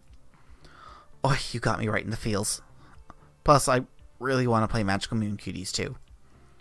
Ha, fair enough. I was just sassing you anyway. After I discussed it with Teo, I already knew I was going to show Magical Moon Cuties at the Funplex. Love that enthusiasm, though. Really? Really, I mean, it's either the Funplex or Deco's Palace, and well, Deco is the heavyweight champion of the arcade world. It's not a good fit for my dreams. Great, so it's settled? I think so. I know so. Magical Moon Cuties will have its first playable showing to the public at Funplex Rising. God damn it, my nose needs to stop itching. I'll haul my prototype cabinet over to your arcade the day before so you can get it set up. I'd appreciate you keeping it hidden until the event, though. Already bought a mystery concealing trap for our rare game release. Heck, what's one more mystery concealing trap between friends? This will be an event to remember, and I'm thrilled. I can't wait to share the news with everyone. Edgy, thanks for the support. I really appreciate it. Oh, but I should really be thanking you. Sorry to cut this convo off, but Michelle, your interview is here. It's Mark from Hexagon. Polygon. Mark, Hexagon, got it. Oh, it's so hard to keep track of all these different media outlets. Oh my god, my nose needs to stop itching, like right now. It's been great. My people will call your people, or whatever they do these days. Oh, expect your social media to explode later today. Ta-ta. In a flash, Michelle wandered back into a crowd of people, her friend leading her into the next interview. You guys don't... The internet does not need to see me just constantly scratching my nose. Leaving me standing in shock, unable to believe what had happened, a top indie designer premiering at my event. I imagined the adorable smiling faces of anime magical schoolgirls. I could practically hear them cheering me on. Hey, buddy. You doing okay? You want another treat, doggo? Here. Have at it. I knew everything would be okay. This is my life. Huh? Huh? Oh, nothing. Just musing to myself. Out loud, nonetheless. No worries, I do that all the time. Mostly when I'm alone, though. Love it. But overall, that went really well. I'm glad that Michelle was really excited to bring her game to the Funplex. Me too. Honestly, I feel like a weight has been lifted off my shoulders. What with Ashley helping me with the hype at the cosplay contest, I feel like this is going to be great. That's the spirit. I never doubted you for a second. I was about to reply with a totally witty retort about doubting in time, however we were interrupted by the sound of a bell chime. The hall will be closing in 30 minutes. It's over already? I was just getting started. I'd barely seen anything yet. I could do this for at least another 4 hours. I am frightened and confused as to how you still have so much energy left, Teo. I amaze even myself sometimes. As for me, I was exhausted, allowing yawns to escape my mouth. Well, I'm officially pooped and ready to go home. I still wanted to squeeze in a couple more games before the hall closes. They're going to have to drag you out of the hall once it closes, aren't they? Kicking and screaming. Thanks for your help with Funplex Rising today. That's what friends are for. I'm glad to have you as a friend. Ditto. See you back at the arcade, Edgy. With our pleasantries exchanged, I left Teo to finish the dying seconds of Max in the Indie Mega Arcade.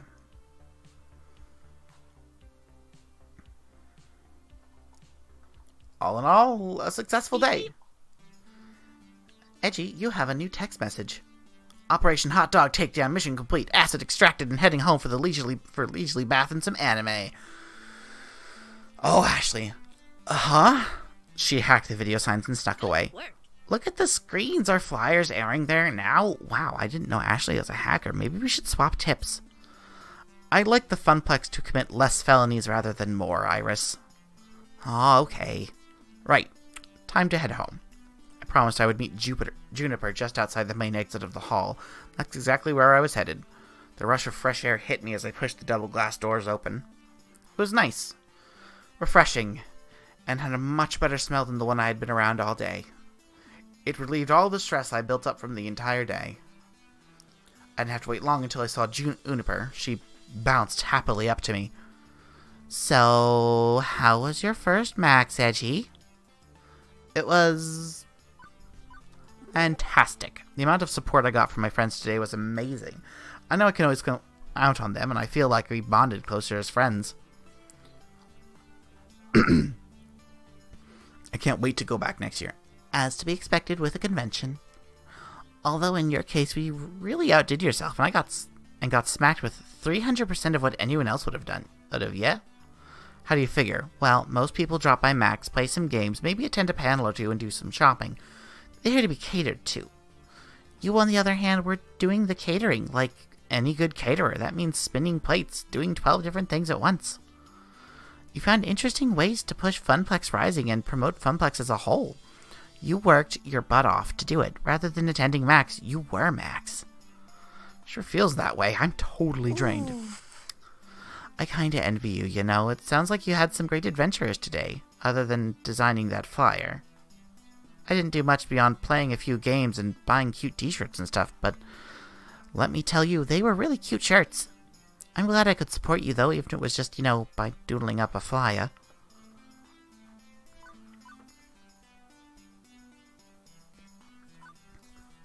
Hey, don't sell yourself short. The flyer looked super professional. I mean, no fun Comic Sans, but still pretty cool. Thank you. Thanks, Edgy. I really enjoy doing stuff like that. I don't exactly get a lot of opportunities at the office to express myself. Okay, let's get home and get some real rest. We've both earned it. In fact, I'd say we took it. Juniper, don't. To the max. Oh, God. Oh, hee. Why are you like this, Juniper? Why would you do this to me? That moment, the rest of the evening was a blur. I knew that Juniper and I took the train home, heated up some pizza bites, and I safely made it into my comfy bed. I think I was still in shock. At the beginning of this day, I thought that no one was going to know about Funplex Rising. We'd be stuck as a relatively unknown mom-and-pop arcade. But now, it seems like the whole world knows. Which is great. But also pretty nerve-wracking. I sighed heavily, letting all my mixed emotions flow over me. There was no turning back now. What I set in motion will stay in motion. It can only get bigger and better from here. At least that's what I'm going to keep telling myself as I drift to sleep.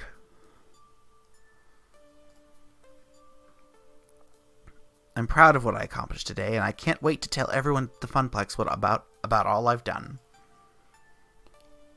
I hope they're proud of me too. And before I know it, Funplex Rising will be upon us.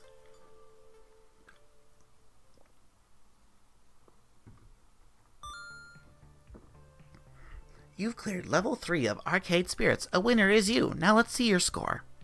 Percy seems to like you. He's a quiet one with a big heart. I've spent absolutely no time with Queen Bee. I need to do that if I get the chance. Also, you scored 10,650 points. Go for the high score. Actually, I don't know what the high score is, but hey, go for it anyways.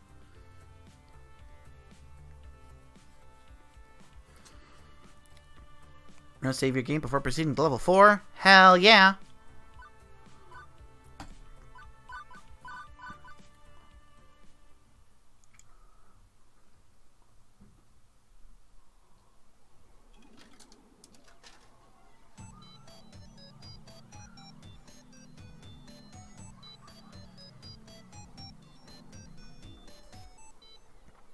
Player versus player.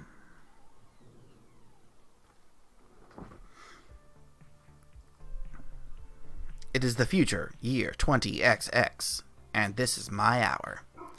Max has come and gone, and we're hoping a good number of folks we reached out to will be here today at my big event. Funplex Rising. This is a make or break moment for me. Just a moment, there's a doggo howling in the background. I need to go see what he needs.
Oh, dogs.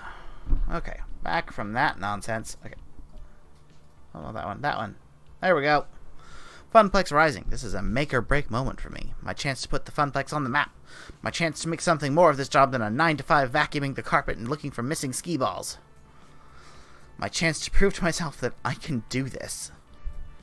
Everybody's counting on me to bring in the customers and keep them coming back for more. Without that, we're constantly at risk of the Funplex shutting down. So, no pressure or anything. Here I am, psyching myself up, watching the clock.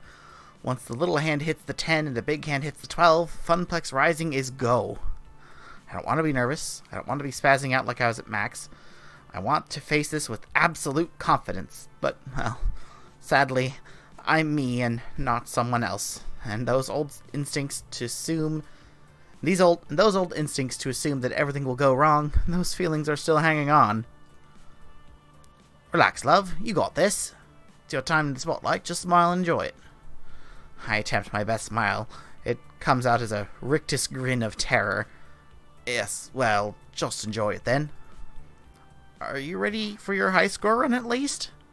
Camera set up to record the whole thing. Got the most comfortable stool in the house to sit on, and official scorekeepers are on hand to referee. I'm good. Lovely. If you cheer me on, I know I'll be a champion standing by the end. As long as we're both standing at the end, I'll be proud enough. Best get started. See you on the floor. 10 o'clock. Time to do this. You can do this. And you know what? Even if the family curse makes you fail miserably and crash and burn, at least you can say you took an honest whack at it. You'll never succeed if you don't at least take a few whacks. With that settled, I pushed through the door and out into the arcade. Let's be honest, we'll probably get maybe a dozen randos anyway. No big deal, right? That is not a dozen looky-loos. That is considerably more than a dozen looky-loos. Wait, why am I panicking? This is a good problem to have. We want a big crowd for the event. Okay. It's more folks to wrangle, but I can do this. I can do this. I step out in front of the crowd, waving for attention. Hey! Hey, everyone! Briefly, I look down to make sure I'm wearing pants. I don't like my nightmares about public speaking. Everyone's nightmares about public speaking. Well, welcome everyone to Funplex Rising at Francine's Arcade Funplex. We've got some awesome things in store for you today. I'll go over the basics, then we can get this party started. First, the token machines will be spitting out extra tokens when you buy $5 or more of them, so make the most of it. Second, the Fist of Discomfort tournament we're streaming it live on Queen Bee's channel. Sign-ups are at the prize desk. See the giant pink flamingo for details. Third, a high score contest for nearly every other game in the arcade. Register your three-letter initials with Gavin at the desk to join in. Whoever holds up the top score at the end of the day gets a trophy and tokens. We're planning a monthly high score challenge leaderboard, so let's get that started. Fourth, for those who are looking to participate in the cosplay contest, your outfit looks great, and check in with Ashley about the details. Fifth, I can confirm the rumors. We're going to have Magical Moon Cuties playable on the floor today. The Funplex is home to the indies. Finally, in a few minutes, I'll be revealing our new rare game. Only a few prototypes were ever made, and today, you'll get to play one of them. And all of those things were on the flyers, and the promotional website and so on, meaning the point-by-point was kinda redundant. They're ready to go. But I should pump the crowd up a bit, get them excited. Can't half-ass this either.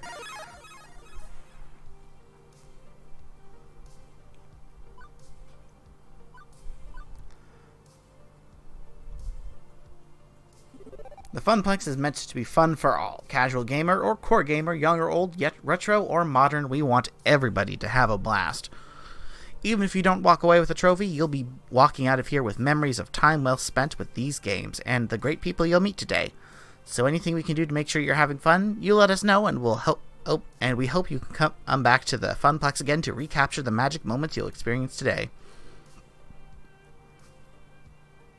On behalf of the Funplex, thank you for joining us at Funplex Rising. Now let's get gaming. Ooh, hiccups. Why hiccups? Why now?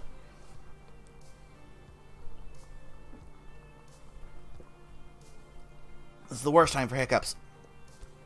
Yep, that got him excited. Right. Okay, now it's time to reveal our new rare game and get this show underway. Gavin and Naomi wheel the tarp-covered game out from the back room. Excitement builds in the crowd as it's pushed into place.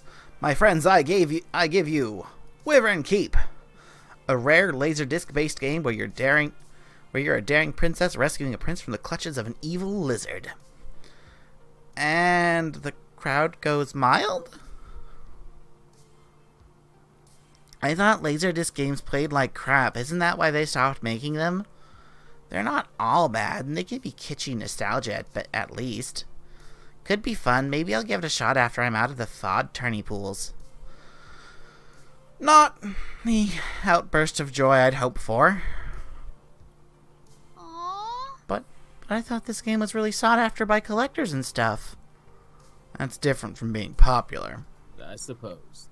I wouldn't worry, though. Today's crowd is fairly hardcore. Once more casual players are wowed by the animation, it should pay for itself. Didn't Edgy kinda get it for free? My point stands. I'm about ready to give up on this for now and move on to other things when I spot something out of the corner of my eye. Very hesitantly, a young girl approaches, eyes full of wonder at the cartoon playing before her of the daring princess. And after dropping in 2 tokens, she starts to play, standing on her tiptoes to do so. Games aren't meant to be played. Games are meant to be played and loved. Players that grow to love them, players like me, always find them in the end. Hopefully that girl will have a cherished childhood memory of Wyvern Keep, just like I did. My nerves unwind somewhat on seeing somebody ready to go. Maybe today will work out just fine after all. With the event underway, folks head off to sign up for the high score challenges, the FOD tourney, or just go play some games. As for me, I work my way through the crowd and back to the desk. One last thing to do. Check in with our VIPs before they dive headfirst into the storm. Teo's manning the stage to encourage folks to get silly on the dance floor. Percy's preparing for his Moopy run. Queen Bee's ready to face her first opponents. I know I can rely on the staff, but in a lot of ways, the gamers are our star talent for the day. It's their event. I need to support them. For starters, I wave over Teo. Everything set for today's dancing, Teo? In Teo fashion, he winks and gives me a thumbs up. Absolutely. Ready to rock, but we can't stop chat. Ready to rock, but can't stop the chat. Running the stage is my focus for the next few hours, and it's going to take every ounce of social juice I can squeeze out. If you need me, check me out during the lunch break, okay? Phrasing and K. Percy, world record time. You up for this? Absolutely. Whoa, okay, he definitely looks focused today, not his usual soft smiling self. Naomi set up a little camera to record the whole thing. When I set the record, I'll submit it to the high score to defeat. I'll submit it as the new high score to defeat. The culmination of years of effort all coming to a head. The pressure's well and truly on, isn't it? I can always try another day, yes, but this isn't for me. I mean, it never was for me, but today it's also for you. For the Funplex, you mean. For you. Oh, my heart! This event is more than a way to put the Funplex on the map. It's like your own personal high score attempt. Chasing a dream, always grasping, just out of reach. I'd hate to let you all down. Morale improvement systems online. Aim for the encouragement cannons.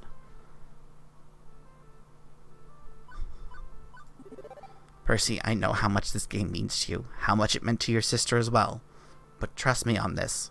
Our loved ones care for us regardless, no matter where they are now. Even if you don't make the score today, she loves you. I know she'd be proud of you. Quite right, quite right. I'm glad I told you about her, Edgy. That I shared my pain with you. Today I'll turn that pain into joy by conquering Moopy in her name. Very well. For Stella, for myself, for you, and for the Funplex, I shall give it my all.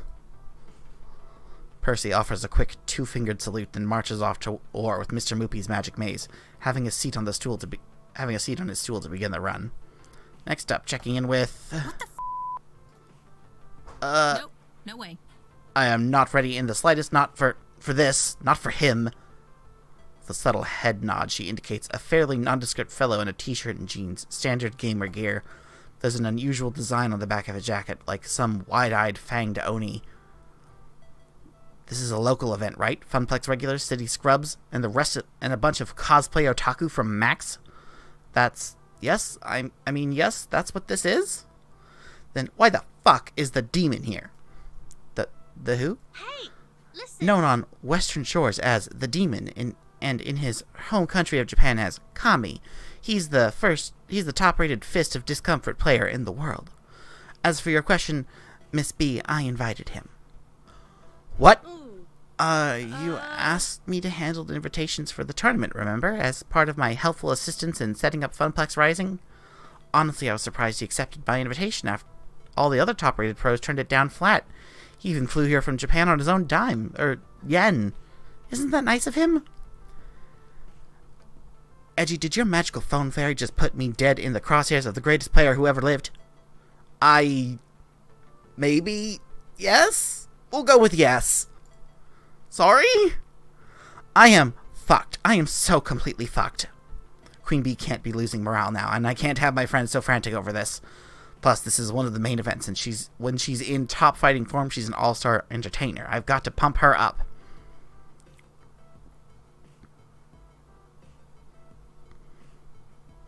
Oh, this is... So you've seen him in action before. That means you know what he's going to do before he does it. Top-rated players are the ones in the true crosshairs. This is your chance to take down the demon, Queen Bee. I know you can do it. She sneaks out a smile, but it's not her usual radiantly confident grin.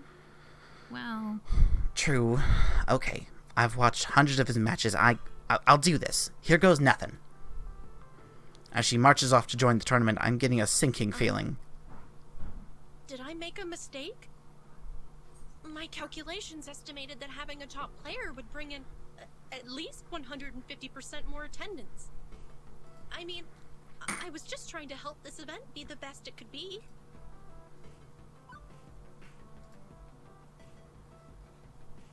Don't worry about it, Iris. I asked you to invite star players that hype the event to the moon, and that's what you did. And even if the demon beats Queen Bee, well, the Funplex wins. Even so, I feel kind of bad, but it's good that I feel bad, right? That I'm not making a purely quantitative analysis of the situation. Humans are rarely purely quantitative. Exactly. That, oddly enough, cheers her up a bit. Right, that's everybody squared away. For the next few hours, it's Floor Attendant Edgy on duty, making sure Funplex Rising soars like an eagle rather than a turkey.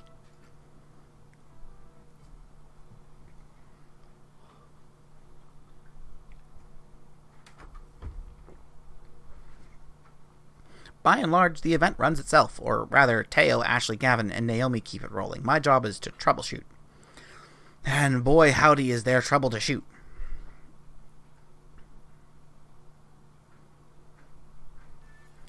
Not 1 hour in and we've got problems, even if they aren't major ones. I don't even want minor problems to mess up this event.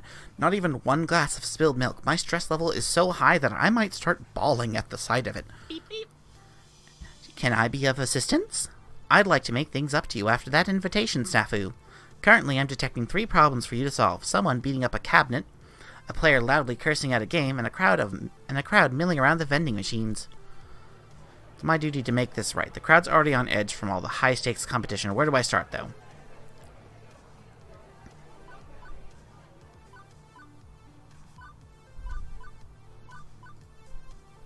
Button mashing is thirsty work, and right away from the red lights on the soda machine, I know what exactly is wrong. The water's off life. The dew that flows from the mountains have dried up. The waters of life. What gives? It's completely empty. Shouldn't they have stocked it up before the big event? We did stock up. They just drank it faster than expected. There's no more in the back to replace it. I need more caffeine. More caffeine. I think you've had enough there, buddy. They sell us all those salty snacks from one machine and empty our wallets into the other. It's all part of the Grand Master Plan. Pretty sure nothing we do here is organized enough to be considered a Grand Master Plan.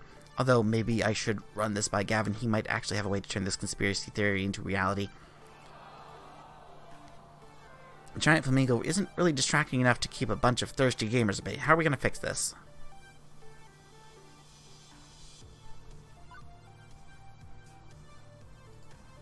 We don't have enough stock for this rabid crowd. It's time to loot and pillage our neighbors. It's proud Viking tradition. I carefully slip around the crowd and out the door, trying not to be noticed. Fortunately, the morning crowd at Whole Story largely consists of avid readers, not soda addicts.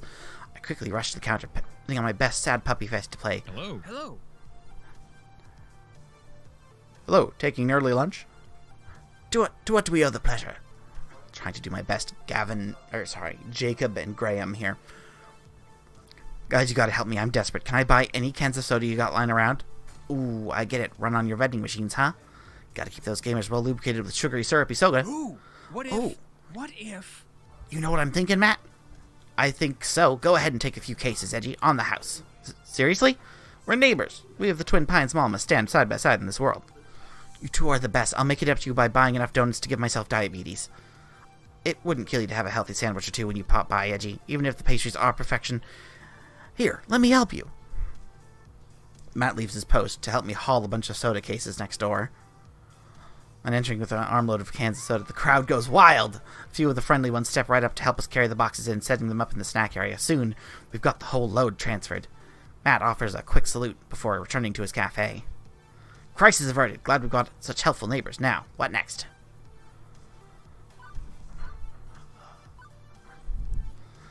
Ah! This asshole. The gamer's busy smacking the side of a Wild Rider cabinet. The fake plastic motorcycle handles in the front of the game rattle each time. No, this can't be happening! Sir, you're not allowed to hit the games. If Naomi saw this, he'd be good as excommunicated. Oh, you're that guy I got mad at when the fat dude wouldn't stop playing Moopy, right? Sorry, I've got anger issues. I'm trying to work on them, but would you just look at this? All of the rotten luck. I got the top lap score. I did it, and now the game's frozen right after crossing the finish line. Honestly, I'm not surprised. Wild Rider is one of the most problematic games, constantly freezing or going splat. Naomi fixes it at least once a week. It was made in the early 2000s with janky low polys and low production values as a whole. Sorry for rating the game. I guess that was pretty stupid of me, but is there anything you can do to help me keep my score? I've got a real shot at winning this one. This guy rubs me the wrong way, but he seems sincere in his apology, and he's a paying customer today despite claiming he'd leave before, so I should keep that ball rolling. Let's see. Naomi! I'll check with our technician, see if there's anything we can do to recover your game. Already texted Naomi for you. Thanks, Iris. Naomi comes charging out of her workshop, looking perturbed. Ugh. Wild Rider again. Quickly, she slips around behind the machine, popping open the back panel. She uses her phone flashlight to poke through the works. These early 3D games are such a pain. It's such a pure retro game. If it was such a pure retro game, or even a pure modern one, it'd be more reliable.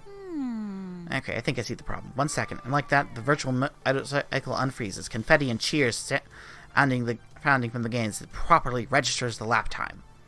All done. Call me again. Call me if it breaks again. Bye. Oh man, she did it. My score saved. Hallelujah. I owe you. Seriously. I'm taking home that Wild Rider trophy. Another happy customer, but I should keep an eye on that game in case it falls apart again. Next problem. Wait a second. Can't help but notice two things. Percy's looking oddly irate, and Queen Bee is missing.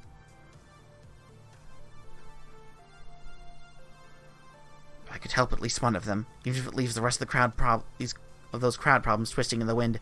I don't know. This is triage. Where should I focus? Oh god, I knew this would do this to me. I gotta help. Oh, I've been very unattentive to Queen Bee. I need to, but Percy. Oh god, this is the worst. Okay, Percy, stick to the guns. The crowd around Percy is decent, but not the mob scenes we were seeing around Fist of Customer or the snack machines. Mostly curious onlookers watching Percy as he loses the game. I didn't think I've ever seen a game over for Mr. Moopy's Magic Maze. Percy gives the joystick an angry smack before quickly pumping in another token and starting again. For the matter, I've never seen Percy actually angry. Even when his runs aren't going great, he's usually so chill about it. Oh, for f***'s sake. And another first, hearing Percy swear. I gotta step in. He needs some team support. Hey, Percy, remember to breathe. In, out, in, out. You can do this. You've done this dozens of times before. He closes his eyes for a moment as the screen refreshes between two mazes. Exactly. I've done this dozens of times before. Hundreds of times. So why am I actually losing? Blast it! I keep making stupid mistakes. Losing lives at an unacceptable rate. I should be building up a stock. A safety buffer for bad RNG manipulation runs, or for taking quick breaks. Instead, I'm barely keeping my head above water, truthfully. This is my second game over today. If this was some glitzy showpiece run at Deco's Palace with the big names in retro score chasing play, I'd probably have shut down the whole show by now to save face. It's early in the morning. You can afford a few mistakes, right? Possibly. Possibly not. A 3.5 million road record run would take hours. I'm not sure there's enough hours left in the event, even if I was at peak performance. Bloody hell. This isn't me. I should be better than this. I have to be better than this. Oh, bugger it. It's clear he felt that achieving his dream alongside mine was important to him. And there's the not-so-small matter of doing it in honor of his sister. Honor, I suppose? He's British. First things first, he needs to stop for now and calm down. Playing angry clearly isn't working. What can I do to help here?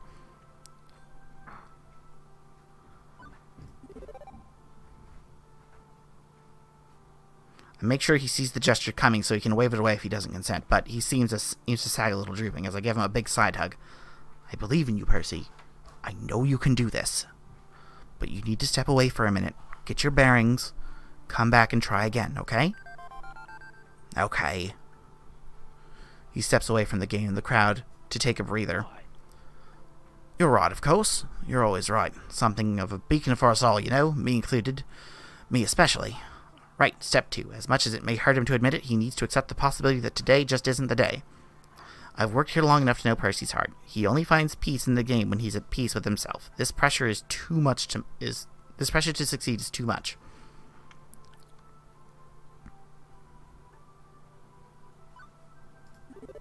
Percy, listen to me. Listen, please. Win or lose, we're proud of you. I am proud of you. Your friends are proud of you. And you know that Stella is proud of you too. Didn't you already give me this speech earlier? And is it any less true than it was this morning? If I'm repeating myself, it's only because I need you to hear my words. I am proud of you, and I'll say it until you believe it too. I suppose you're right. I'm letting no one down today by my poor performance. No one except myself, really. Rather unfortunate. Would that I could simply take a mulligan and try again. Would that there was time. If it was about winning the game while at Funplex Rising... No, well, I'd love to do that, as I've noted, yes. Well. It's complicated and nothing you need to worry yourself about, Percy. Nothing to worry about at all. See, when you say things like that, I worry. It's like that dog sitting in a burning room saying, "This is fine." Pardon? Percy is apparently not hip to the means of the youth, as he is an old. Look, love, I'd stick around and chat, but if I'm to make this record, I should get back to it. Still, I'll try to take your words to heart. It's just another run. No more, no less. I have to see it that way, whether or not it's true. Now, you've got an event to manage here. I can play my best knowing you're doing your best out there. You've got my word on that. Right. Once more into the breach, Mr. Moopy? And he's back into the maze, zapping monsters, collecting treasures, looking for the exit time and time again. Something nasty is brewing here. He doesn't show what's going on beneath the surface to just anyone. I learned about tragedy in his past, yes, but for others, a smile, a nod, nothing more. Not sure I like that I'm now getting a smile, a nod, and nothing more, but I can't force it out of him. I'll check in with him later just to be safe.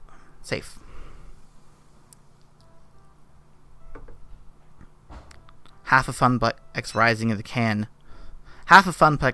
can have to go. I've been running myself ragged trying to catch every little problem, and there's still plenty left to do, but no sense not practicing self-care too. It's time to get my lunch on, and while a nice, quiet moment to myself would probably help, what would help more would be a smidge more social interaction beyond crisis management. Percy and Queen Bee are obviously tied up in their own affairs, but everyone else should be open. Who could I lean on in my time of need?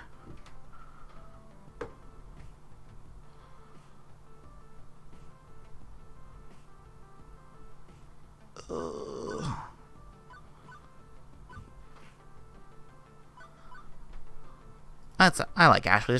I assume Ashley's hiding herself away for a quick break, and I can't blame her. She's been working just as hard as everyone else has. When this is all over, I'm going to need a coma of sleep and a hot bath. But while I dream of better things, let me check in with Ashley to see if I can lower her burden. Oh, hi! Oh, hey, you want to get some lunch? You read my mind. I'm a psychic, you know. A whole story, then? To the whole story.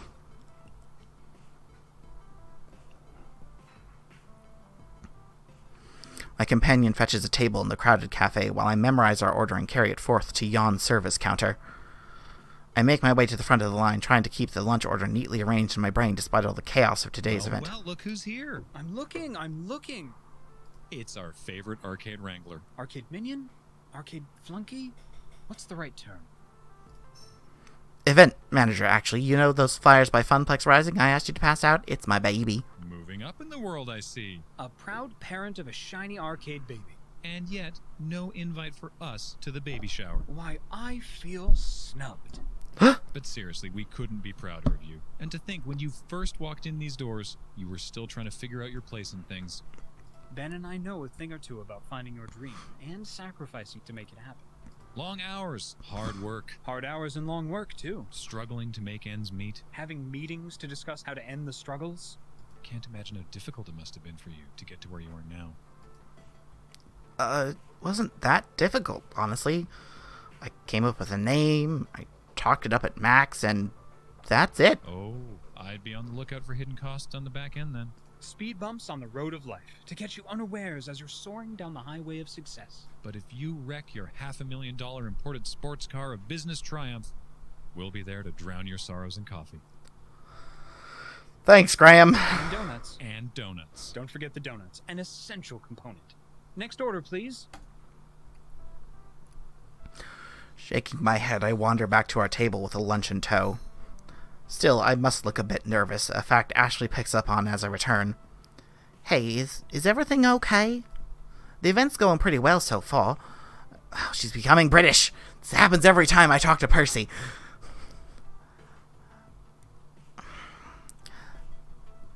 Okay, let's do this again. The event's looking pretty well. The event's looking pretty well so far. So far? Why are you looking so freaked out? I don't know. I mean, a lot is riding on this for the Funplex and for me. And with Gavin handing me the keys to the kingdom, I'm kind of worried about accidentally locking myself out. If that metaphor made any sense. Yeah, I know how those... Oh, no. Fuck, okay. Oh, I shouldn't have talked to Percy.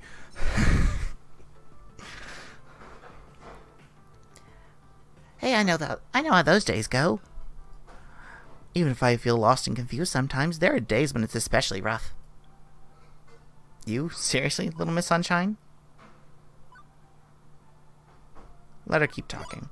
How do I explain this? I know it seems totally unlike me, but honestly, deep down I'm scared.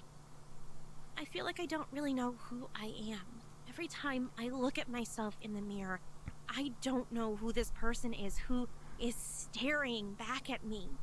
I mean, in my heart of hearts, I know I am Ashley Wolf, but that's all. What makes up Ashley Wolf? Who am I? That took an unusually serious tone compared to Ashley's usual chipper attitude. And I can't say I entirely get what she means about not knowing who she is. Well, no. I kinda get it, considering I don't know what I want from life. What you want and who you are often linked ideas, right? But Ashley looks so forlorn, I can't just sit by and say nothing. I won't let this silence drown her out.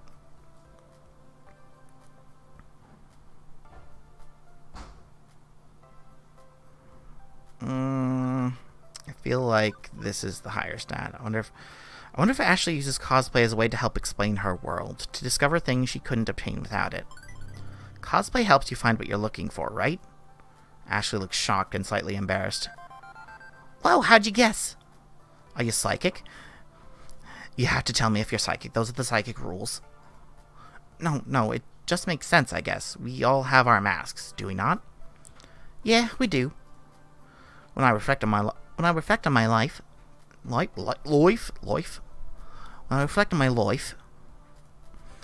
I really do love cosplay, and I love the rush it brings. I get to be whoever I want, whenever I want. I can be a starship captain, an elf, a giant pink flamingo mascot even. I don't have to worry about Ashley, I can focus on being someone else. I feel awkward in my own skin. When I'm in costume, I feel like I'm at my fullest potential. God damn it, she's British. I keep making her more and more British. I need to go, like, Valley Girl. Full-on Valley Girl. I feel like in my own skin, when I'm in costume, I feel like I'm at my fullest potential. I feel comfortable. But I think cosplay has really helped me understand some things about myself I couldn't see before I started doing this. I just want to be able to love the person I am when I find them. Knowing you, I think you'll be just fine there. If you can smile for kitties through a pink flamingo mask, you can smile for yourself. I hope so. I really do. Oh my, I've just talked your ear off. Beep, beep. Lunchtime is over. Right on time. Thanks for listening. I mean it. Oh, please tell me we can help Queen Bee before this goes all awry. The next few hours pass quickly. With renewed confidence, Percy's deep into his world record run, performing admirably. He's intensely focused on that score, inching ever closer. While Queen Bee effortlessly destroys locals on the path to her inevitable showdown with the demon. Myself, I float through it all, taking care of little problems while keeping an eye on both of them. But as the event winds to a close, all eyes are on our two main events, at the very real possibility of our local heroes falling apart at the finish line.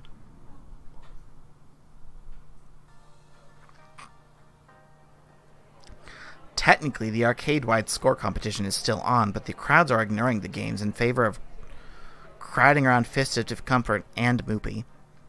Percy's been on a solid run since his earlier fumbles. Queen Bee's been effortlessly destroying all competitors, as expected. But the demon has been matching her game for game, destroying all his opponents as well, and as predicted, the grand finals will come down to Queen Bee versus the demon.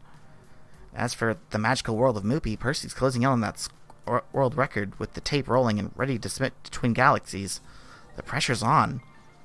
I helped Percy through his frustration. I could be there for him at the end too, but undoubtedly the turn has the bigger crowd. I might be needed there. I can't be there for both of them as much as I want to. Who do I focus on?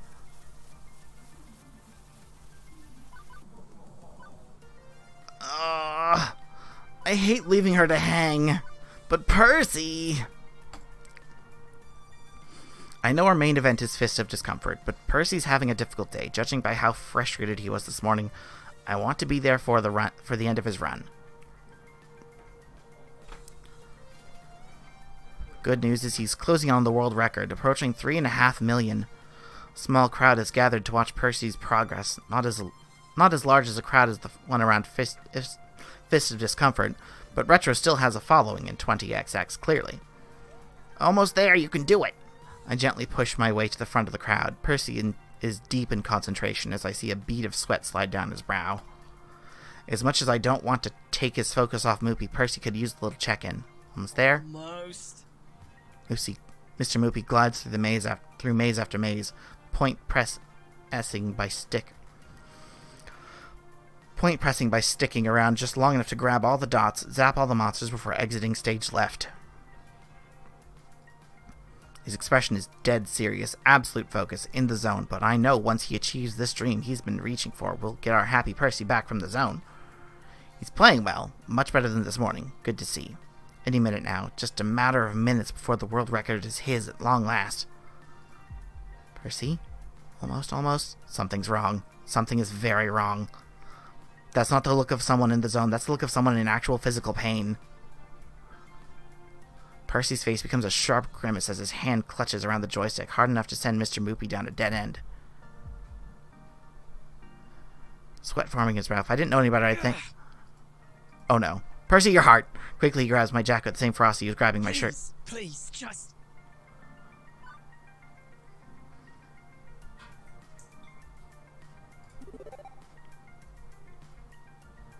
This is his dream. Finally realized, defeat the high score. My dream is a spectacular event, one which will make the Funplex soar. But neither of our dreams are worth his life.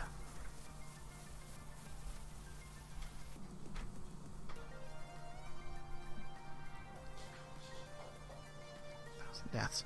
At least without the need to focus on the game, he's calmer.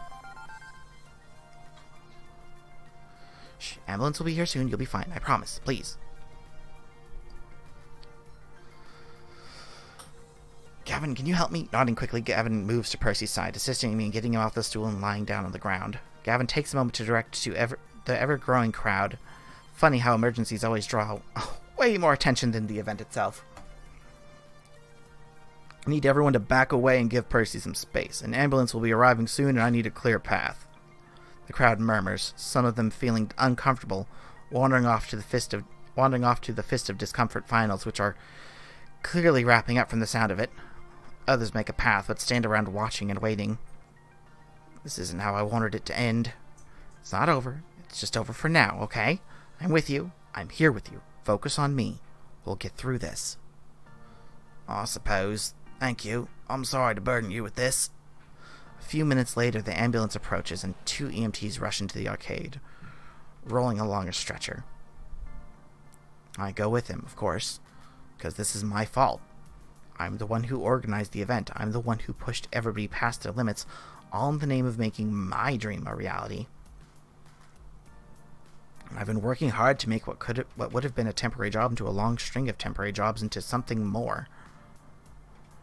Something I can believe in, but I didn't stop to think of what that would cost me and everyone around me.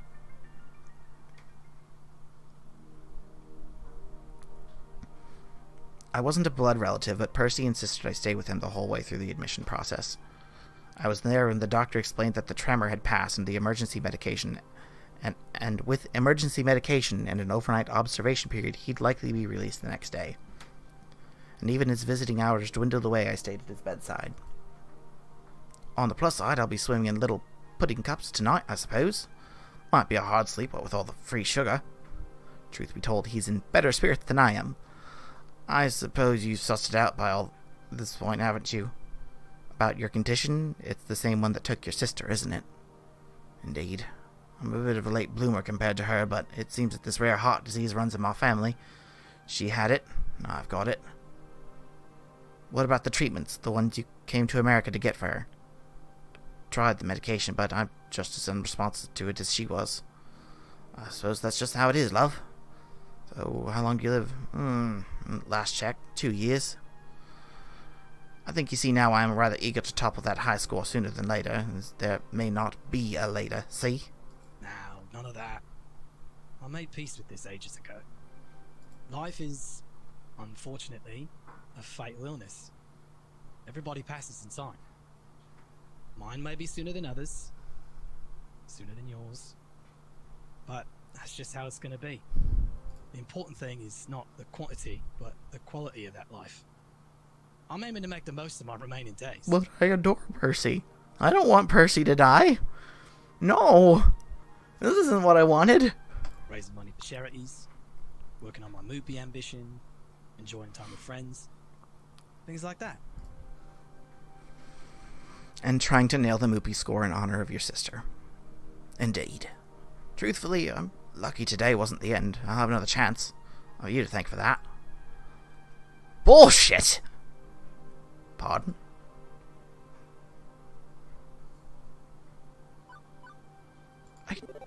I got so wrapped up in promoting the Funplex that I nearly put you in the morgue. I feel like a complete bastard. You deserve better than that. Better than someone so focused on dragging themselves out of depression that they ignore the needs of their friends. Come now, it's not quite like that. I agreed to help you with Funplex Rising. That was my choice. I knew that high pressure could do this, and I did it anyway. For you, and for me. And you know why it's so important to me. You know why I'd ignore even my doctor's orders and carry on. So if you insist on considering yourself a fool, I'm just as foolish. We could be proper fools together. Is that acceptable? Yeah. Then we have an accord. 2 years, huh? Give or take. I do want to thank you for being at my side today. Through the morning and the long dark of evening, it has helped me tremendously, believe me. I rather think we get along well, yes? Can't think of a better person to steer the ship known as the Funplex that I've chosen for my final sail. Strange how at peace he is with the idea of dying. I can't say I'm at peace with it. Not with the idea of losing him. Maybe I should let go of those feelings, not burden him with it. Not when he doesn't have long to live. Or maybe it's now or never.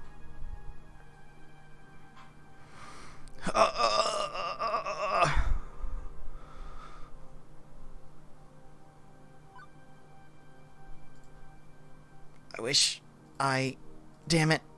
I can't get the words to come out smoothly. Not in this place. This circumstance. This isn't fair. Not at all. And it's not fair of me to say this. Not when you're counting down the days, but... I love you, Percy.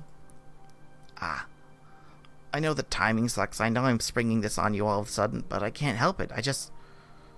I needed you to know. Proving his calm in the face of my storm, Percy offers a gentle smile. Sweet you love.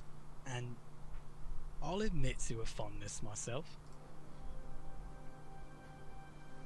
My days have certainly been brighter with you in them. I don't deny it. Oh, I was friendly with the Funplex folks indeed, but there's a certain light in that musty old arcade.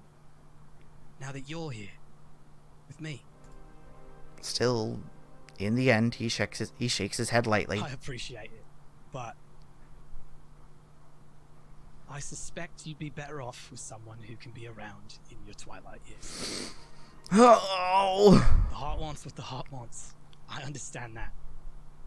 Sadly, mine wants to kill me. And I don't want to burden anyone else with that pain. So, now what? Well, I suppose I've provided you with a fine escape hatch, yes? So now that you know I'm quite at ease with matters and will understand you would prefer to love another. I don't know. Maybe I'm kind of mixed up about it right now. It's been a funny sort of day, hasn't it? You could say that again. It has been a funny sort of day, hasn't it? He offers a great big laugh, muted slightly by being weakened from the evening's events. Well, I suppose you've still time to ponder it all. I have time for that matter. Give it thought. A gentleman to the end, allowing me to politely back out of my own words. I don't know if I really can, though, for I will.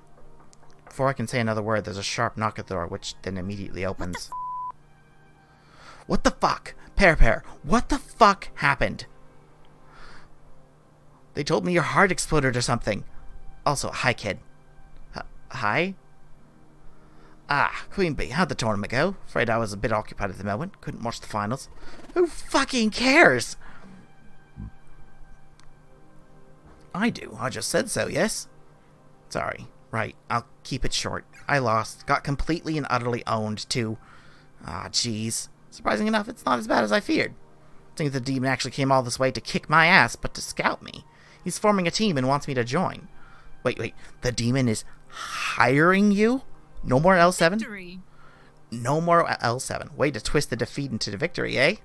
Another dream I nearly annihilated while trying to achieve mine. Nearly, though. Thank goodness for turns of fortune. Right. That's my story in Reader's Digest form. Now it's your turn, Pear. What the fuck, man? Nothing for you to concern yourself. Just a minder and buggerance. Oh, bullshit. This is the same thing your sister had, isn't it? Well, it's not like Percy's only friend ends with me. Seems he told Queen Bee his tale, too. No wonder she rushed right over. Well, yes. How long? 2 years. Fuck! Wow. The hospital PA system chimes, grabbing my attention. Your attention, please. Your attention, please. Visiting hours are now over. Visiting hours are now over. Suppose it's time for you two to head on home. And don't you worry about me. I'll be out here in the morning. Probably take a break from Moopy for a time, but I'll pop in by the Funplex all the same. Only if you're sure, Percy. You know me, love. I'm an optimization expert, and my way of keeping calm through this silliness is to optimize the happiness I can find in time remaining to me. And that means the Funplex. The Funplex. Queen Bee offers me a ride back to the Funplex in her car. I've still got an event to wrap up and then a bus to catch back to my apartment. Neither of us really feel like talking on the way there.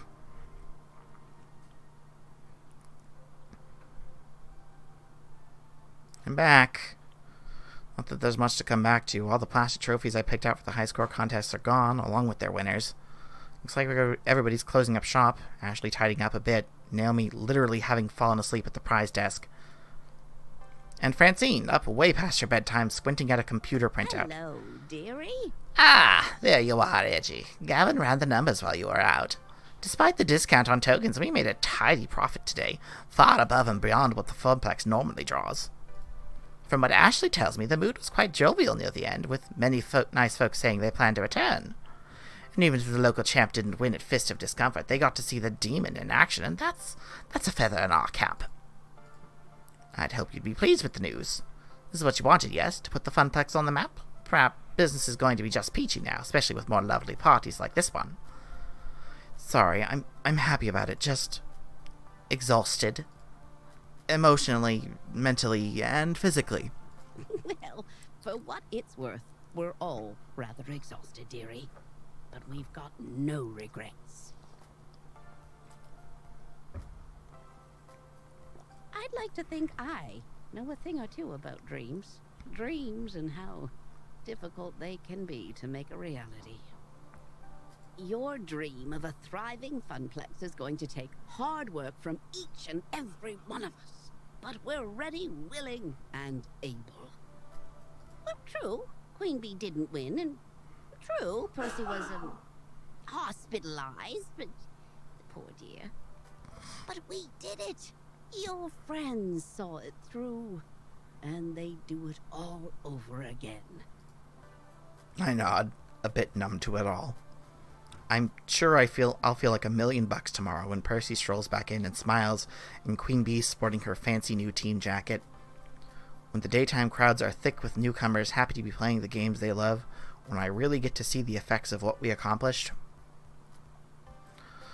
But for now, I really just want to go to bed. Need anything else from me tonight? We're all wrapped up like a bow. I'm on my way home for a good night's sleep myself. Go home, Edgy. We'll see you tomorrow.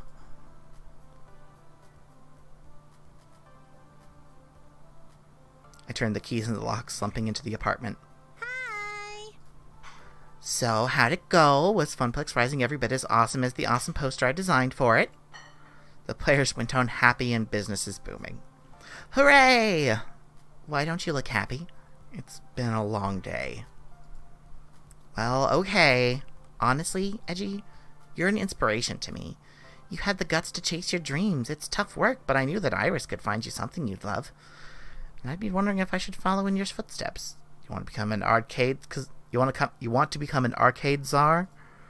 No, silly. I mean, just try to find something to do with my life other than make coffee for executives and file their paperwork. I've got it. Like that poster. Maybe I could try to be a graphic designer. Maybe. I've always loved doing stuff like that. What do you think? Except that following your dreams can run you ragged like it did to me today. It could nearly torpedo your future. It could even kill you. Is it worth it? Is it really worth all the trouble?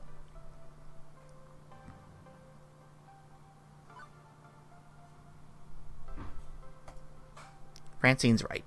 I chose this path. I chose to make my life difficult in order to make my life into something. Juniper's helped me out along the way, and I should help her in turn. I'm not gonna lie, it wouldn't be easy, not by a long shot. But yeah, I think you could chase your dreams, become an artist on your own terms. Thank you. I knew I had the right idea. Thanks, Edgy. You need to go to bed and sleep. Tomorrow, I'll make you pancakes, a reward from my hard-working arcade czar. You used to have pancakes every morning during the summer trips, right? Your mom made them. That was ages ago, Juniper, when my folks could afford trips to the shore. And Juniper gets a wry smile. I think I know exactly how we can celebrate your newfound success. How about a beach vacation?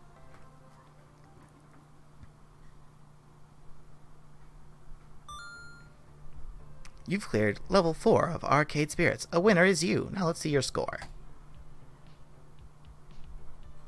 Percy seems to like you. He's a quiet one, but with a big heart. Ooh, oh, Percy.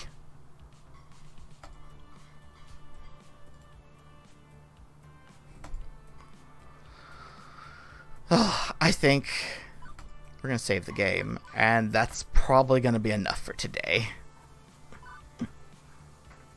We did 2 chapters. Something like that? Yeah. Good night, Internet. Good night.